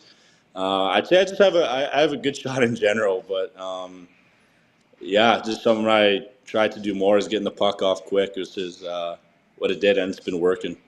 And you guys, I mean, you know what it's like having grown up here, and the pride of the Golden Bears hockey, the expectations every year. I know you always want to win your next game and win that season, but I think the Bears have 3 of the top highest scoring rookies in Canada West. So this is kind of a good crop here for you guys to go through together the next few seasons. Yeah, they did a really good job with their recruiting staff. Everybody, like the crop of rookies we got mixed with the veterans we have, the veteran group, is really it's a good mix. And honestly, I think it's just the culture they've established here. It's just like they are able to develop and give guys who have the ability to play the way they are, like myself and other rookies that you mentioned, where it's tougher to do that in some other spots, but I think it just comes down to the culture they've set here. All right. What are you studying? I'm in finance right now. Finance is my major, with an undergraduate in accounting. And have you had to how's the time management now with hockey and school and back home, probably friends and family you want to spend time with and all that? Yeah, it's been a big shift. I mean, I didn't go to school when I was in the Western Hockey League for probably I've been 4 years off of school, so my brain was slowed down. So I'd say I'm definitely used to it. Now my time management skills have gotten so much better, and it's been so good for me just as a person, a human. I think it's just what everyone should do it. It was a real struggle at the start, balancing, like you said, classes with worrying about my play on the ice and family and all that. It's tough. It's really tough. But once you figure out, you get into a good routine, it just kind of fits and it works. So what's it like playing in Clare Drake Arena? There's generally a pretty good crowd. It's generally pretty loud. They're building a beer pyramid that they want you guys to knock over after the game. Take us onto the ice surface as a player. I'll start with this. I played hockey since I was 3 years old. The funnest games I have been in have been at Clare Drake. And I had no idea. I didn't come to games like I said before. But once I got here, as a player, it's the funnest hockey I think you can play. Fans are going crazy. They're coming up with these awesome chants. It's like you're at a soccer game in Europe. They actually go crazy. And the beer pyramids, beer stands at the end of the game are awesome. We go and knock that down after. It's just it's just been a ritual here for years and years and years. So it's cool to be a part of that. And yeah, it's electric in here when it's packed. And usually it is packed. Well, Brett, one of our faithful listeners has chimed into our chat here, and Big Uke says he's heading to the game Saturday for his first Bears game. They're playing Calgary, as you obviously know, and his cousin plays for the Dinos. Now, this is they've got a big bet on this game that involves a tattoo if Calgary wins. So maybe when you pour one of those fine slappers into the net, you can do the shoulder tap as a reminder to of the tattoo bet for Big Uke. Yeah. If he sees me pointing up to the somewhere, he'll know that's me to him. There you go. All right. Tattoo. Hey, Brett, we love having U of A guests on, and we've talked. We had Chagall on earlier this season. He was great too. Love talking Golden Bears hockey. You guys are having an awesome year. So go get the Dinos this weekend in the home and home. The home game is Saturday at 7 if people want to go. And we really appreciate your time. All the best. Thank you, guys. Thanks for the intro and everything. That was awesome. Right on. That is Brett Hyland checking in from the Golden Bears hockey team. So, 4 years in the Dub with Brandon. Clearly, he loved playing there. Didn't always love the bus trips, as he shared with us, and the smell, basically. He didn't say that directly, but I think we know what he was getting at. Good interview. We've had some good younger guests on, like from Oil Kings and U of A, and Alexis Kubicki, the young boxer we've had. That's great. I love those stories. Well, it's good. It gives you an insight into what they're going through. I mean, he's 21 years old. Yeah. Think of what he's experienced, where he's been, and to say that coming to the Claire Drake, playing there is the most electric atmosphere. If you have not been, I mean, we've said this how many times? I've been saying this for years. Anybody that's been going keeps saying it. Yeah. If you have not been to a game at the Drake, you're simply missing out. It's affordable, it's family friendly, and the atmosphere is something you just can't get. Even the smell, it's not a new arena. It is not. It's quite old, and you can tell when you walk in those doors. But that's part of the, I guess, the draw for the Drake. Yeah. So Dinos this weekend and Golden Bears, good season, and a lot of players that are going to be there for a while. They're 14-4. If you want to get in touch, you can do so by texting the afternoon inbox presented by River Cree Resort and Casino, home of Tap 25 Restaurant, where the entire menu is 50% off 7 days a week from 2 to 5 p.m. 780-218-9999. In the Nasty Chat on YouTube, continue to give us a thumbs up there. Let's see if we can still push to 150 by the end of the show today, which I believe would be a new record. You can also email Reid at EdmontonSportsTalk.com. We are going to get fired up for Gemco, and we'll have our word of the day right now. Zachary Kubish.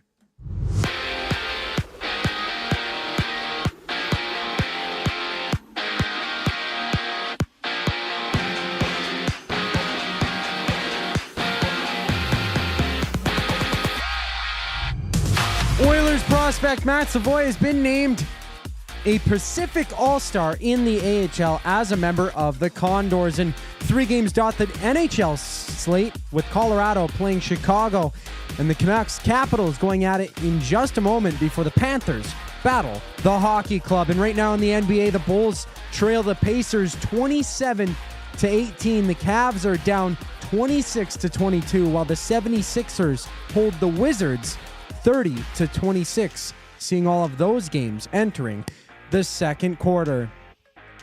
Here at home, the Oil Kings host the Saskatoon Blades, seeing 4 games in the WHL. The final segment of the Reid Wilkins Show comes on the other side of the break.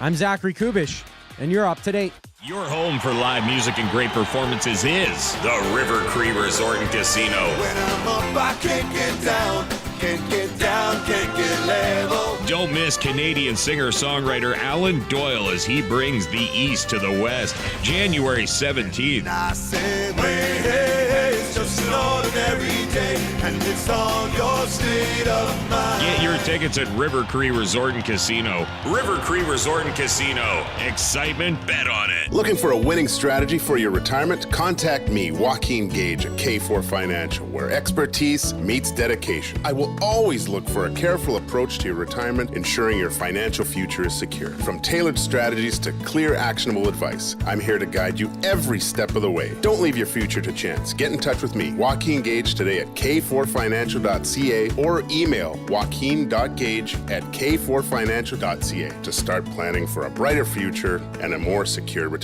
Edmonton Sports Talk delivers a mass audience of key, influential customers to your business, all while you associate your company brand with the biggest names, the hottest sports news, and teams from every league around the globe. Oilers and Elks, NHL, NFL, Major League Baseball, and the association, Formula One, soccer, golf, oh sweet mama! The excitement is palatable on Edmonton Sports Talk. It's where fans go to get their sports fix and where our partners find the most loyal consumers. Contact us today and see how our team on Edmonton Sports Talk can score the biggest goals for your business. With various advertising options available, email business@edmontonsportstalk.com or head to our website and send a message at edmontonsportstalk.com. Food Sausages makes their meat with nothing but the best local ingredients. From chicken, beef, and pork, their gluten-free gluten-free sausages are packed with flavor. Every single bite. Get a 10% discount when mentioning Edmonton Sports Talk in-store or use the code EST when shopping online at fugesausages.ca. Plus, you get free delivery on orders of $100 or more. Find them at 67.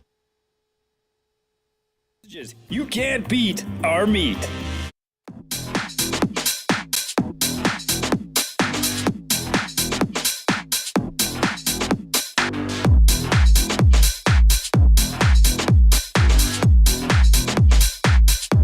Portions of this hour presented by Canadian Brewhouse. Wing Wednesdays. Is today Wednesday? Yeah. All day. Wing Wednesdays, unbeatable at the CBH. Only 69 cents each and a mountain of flavors to savor. How about this? The flavor of the month in January?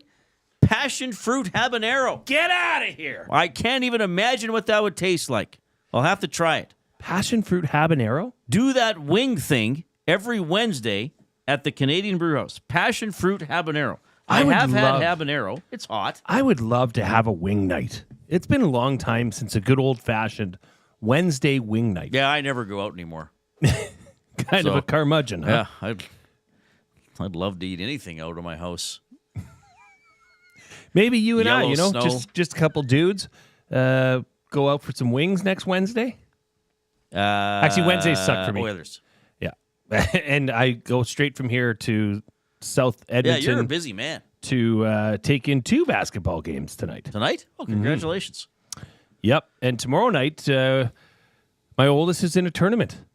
Basketball. Oh, neat. It's a weird Thursday, Friday, Saturday. Are you going to miss the second half of the game tomorrow? What second half of the game? The Oilers game? Well, I'm here till 6. So we'll see the first period Then in a little bit. Then I'll catch the second period on my drive home. And yes, I will miss the third. listening to it. Okay. Yeah. All right. Game time's not till 5:45. Are you free Sunday night? Is that set aside for you to watch Jaden Daniels and the Commanders? Oh gosh, yes. That's no family. You want to come over? commitments, no nothing. I don't even know if I think I'd be a distraction. Maybe Coop, your dog, Yes. could be there. Coop Nobody the else corgi around you. Would Coop the corgi would love to have calling plays. Yeah, he's such a little suck. I love that corgi. He is a good guy. We're in the James H. Brown studio. James H. Brown Personal Injury Law Firm. The heavy hitters of injury law with over 200 years of experience. James H. Brown will get you the settlement you deserve. JamesHBrown.com. Book your private consultation today. We are 4 away from making history on the Reid Wilkins Show. Of getting to 150 live. Live likes? Yeah, that would be a record. So just do it. Tell your friends to like the show. When we get to 150, I'm gonna add in a bonus, and that's what I'm fired up about. Norman Akambi is eating buffalo wings right now. That's great. I'm jealous. While he's driving the combine. You can. They steer themselves. Would there be any use for a combine on January 8th? Not in Edmonton. Yeah, that's what I was thinking. I just always picture that Norm never leaves the combine. Because he used to text Inside Sports all the time, too. So everybody's like, Norm at a combine, always in the combine. The combines But they're I've seen making him out these of the days. combine. I've seen him here, actually. Yeah, you could live in a combine. It's got a fridge. They're that comfortable, eh? Oh, yeah. They don't have fridges. Sure they do. No. Even older ones do. There's not is there a fridge in a... I'd believe anything about this. Or like a cooling device, whether it be a... Okay. I'm pretty sure, Norm, you can tell me I'm lying, but... Well, Norm might have a beer fridge in his combine. We are fired up for Gemco Fireplaces, proudly serving Edmonton and area for 45 years. The authorized dealer for Napoleon Fireplaces. Whether it's gas or wood burning, look no further than Canadian-made Napoleon Fireplaces. All the Napoleon products you need are available at Gemco 9281 50th Street. Oilers tomorrow, 5 o'clock game. So the GCL Diesel pregame show will interrupt our program from 4 to 5. So we'll be live from 3 to 4. Luke Gazdick will be on, and 5 to 6. Are we going to have the Marmot Basin Ski Report tomorrow? Tomorrow, 5:20. Between 5 and 6.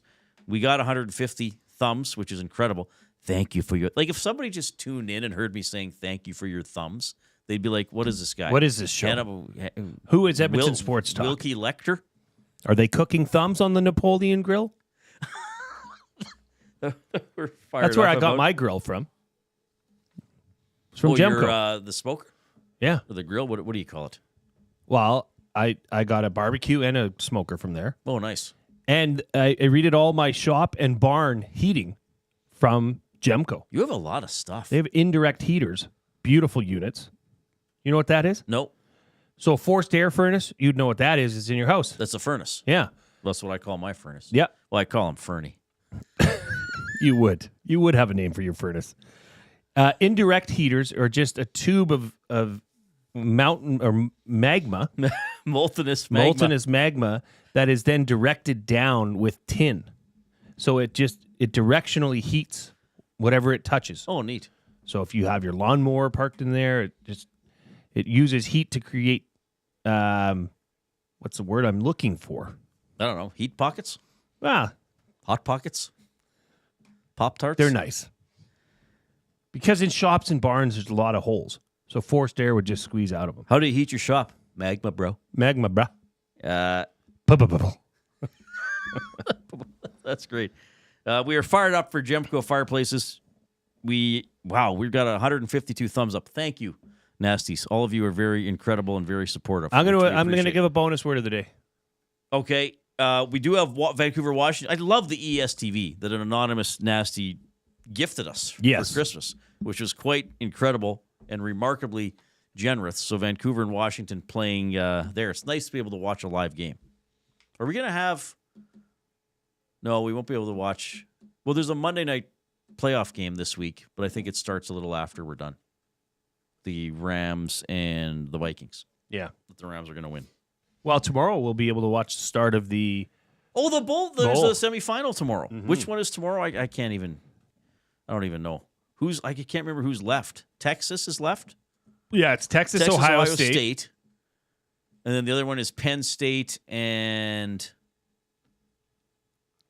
Who's the other one? Notre Dame. Oh, Notre Dame's still going. So Notre Dame is tomorrow. Notre Dame, Penn State. Okay. And then it's Ohio State, Texas. That's the other Friday game. Yeah. Okay. Orange Bowl tomorrow. That's your all-time, one of the old stadiums you want to, but it's not in the Orange Bowl anymore. Yes. Radiant Heat. Thanks, RSO Cody. Radiant Heat. That's what you were thinking of. I couldn't put my thumb on it. Well, you wouldn't want to, would Cody you? did. You get burned. You wouldn't want to, no. All right. Yes, tube heaters are great. They heat up objects instead of just the air. Oh, cool. Yeah. Do I need one for my house, or is my forced air furnace Fernie You're fine? fine. Because I'm fine with Fernie. Yeah, you're fine with Fernie. Yeah. Fernie had to work hard last week. Yeah. Not today. Beautiful. No, is it above zero today? Yeah. +3, my phone says. That's nice. Lovely. So we'll get to the original word of the day. Yes, where are we? Which I'm We're fired here. up about. These words of the day are taking off. Koob is he's putting something together. We're going to have something from him that'll be a quick snippet to do with word of the day because this is catching on. Oh, wow. I didn't know that. Yeah, Koob's This is firing something fascinating. up. Maybe him and Brundon could figure something out. Poor kid already has his name totally ruined. First day of his practicum. He was all good. He's a very nice young man. dehumanized me. They Yeah. changed my name. Can you imagine he just doesn't show up tomorrow? He's like, no, We I'm get out. a big letter from Nate. Yeah. Please note that Edmonton Sports Talk will now be excluded from receiving Yeah. practicum students. Brendan, or Brundon as you called him. Are you ready for the word of the day? I am ready, yes. Gelid. Gelid? Gelid. I'm going to say gelid. Gelid. Ooh, yes. I spelled it correctly. You did. What incarnation would gelid mean? Somebody email me quickly. Read at EdmontonSportsTalk.com. What would gelid mean? We should actually do that. Have the nasties chime in and think. See what if they can think. guess Yeah. what it is. Well, a lot of them have. Oh, we got a Google. fight. Well, we have two guys rolling around on the ice. I don't know if it's a fight. They might. Yeah, there was a fight. McMichael for the Capitals.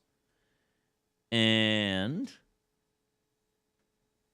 I'm not sure for Vancouver. But no, I think it was an actual fight.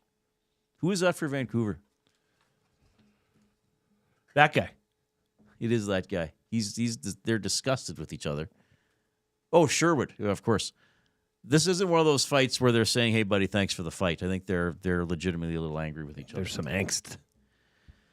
Gelid. Maybe they want a wing night too. Gelid. So it has the word gel in it, but Yeah, it does. I don't think it has anything to do with gel, whether that means cohesive people or the actual substance of gel. I think it's something else, personally. Am I right? I didn't listen to you. Sorry, I was reading a text. That's great. What'd you say? At least I'm I honest. don't think gelid has anything to do with gel in terms of cohesion between people or a sticky substance. No. Okay. So gelid means something else. Is it related to the animal kingdom? No. So gelid. Gelid. I'm going to say that it is a form of religious extremism. Oh, wow. Incorrect. Something described as gelid, such as weather or a person's demeanor, is literally or figuratively extremely cold or icy. Oh, really? So she decided to move down south after experiencing Chicago's gelid winters throughout college. I said hi to the Coob, but he was too gelid to offer a reply. Very good use. Or I offered a friendly hello to the Coob, but his greeting was surprisingly gelid. Literally, hey Coob. Hey Reid. Interesting. So meaning extremely cold or icy is gelid. Did you like how I pulled religious extremism out of there? Well, I was like, I got to go something unusual. It's too much Exodus. I've been playing too much Exodus. Moses, come to me. But it would be called Exodus. That's how you say the Bible what chapter? Exodus, not Exodus. What did I say? Exodus.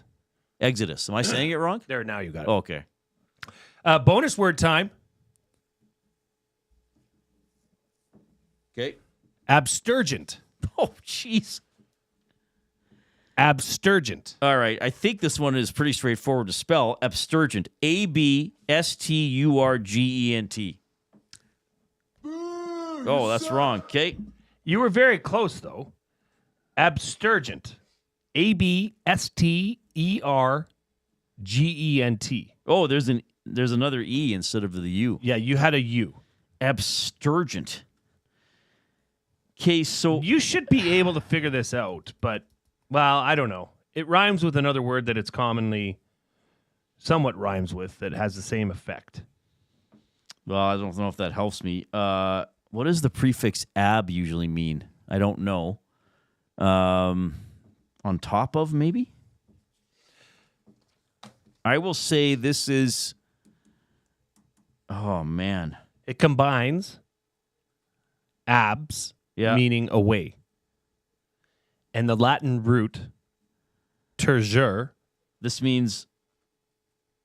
Tergere means to... Away from today? Oh, to work? Away from work? No? Away from play? No. Oh, I'm confused now. Cleansing. The definition of abstergent is cleansing. Oh, really? So it combines the word abs, which means moving away, and the Latin root tergere, which means to wipe or clean. Few people would refuse the abstergent delight of a bath after a day of gardening. Say that again? Few people would refuse the abstergent delight of a bath after a day of gardening. Oh, wow. I would not have ever guessed that. Clearly, if people heard my guess. This one is just funny. This is another example of abstergent. To the trombonist, music has an abstergent power, clearing his mind of intrusive thoughts. The poor trombonist. The poor trombonist. Why are they thinking he's the weirdo? Okay. So so I could see using gelid in a sentence, especially in this part of the world. Abstergent can be used, I think, a little bit more freely. How so? Well, because the cleansing is the definition of the word abstergent. So I would imagine that Dustin, after he played Matt at Super Tecmo Bowl, had feelings of abstergency running through his head. He was cleansed. He was cleansed. By winning the game of Madden. That's amazing. We are at 158 thumbs up. Wow. Which is a new live record. Pretty amazing. And if you're listening in the future, you can still click it. You can still do it. You can still click it. You can still click the thumbs up. All right. Fun show. We talked about Edmonton Minor Hockey Week presented by Quick Card with Kylee Quinn from Hockey Edmonton. Of course, we had plenty of Oilers discussion, of which you were a big part. We had Murray McCourt from the Ranch Golf and Country Club and from EST's VIP Golf Show looking into the TMRW Golf League and his thoughts on that. And, of course, we had Brett Hyland, good rookie for the U of A Golden Bears hockey team. Oh. Wheels is looking for the CFL schedule. We don't have it. We don't think we're going to get it next week. We don't have either. it. I'm sorry. It's not behind Randy, there, Wheels. Did you email it to me? Ambrosi mailed it, but the strike was still on. Oh, so that's what it is. They're catching up. It's the Canada Post strike. Our live programming resumes at 6 a.m. with the Nielsen Show. We will be back. Oh, what? Sorry. Oh, yeah. Excuse me. Tonight is Jeff Chrishell is coming up next. Yes. And he is going to be giving away to people that listen to his show tonight. He's going to be giving away a couple passes to Marmot Basin. So tune in right after our show. Jeff Chrishell will be blessing your ears with his beautiful voice and giving away some Marmot Basin passes. What a night. That's awesome. All right. Luke Gazdick on the show tomorrow. On behalf of Zachary Kubish and the glue guy, Jay Milne, I'm Reid. Thanks for checking out the program. Get to know the winners, props, plays, parlays, and more with Nielsen and Hustler. Weekday mornings at 11 on The Lock Shop. Only on EdmontonSportsTalk.com.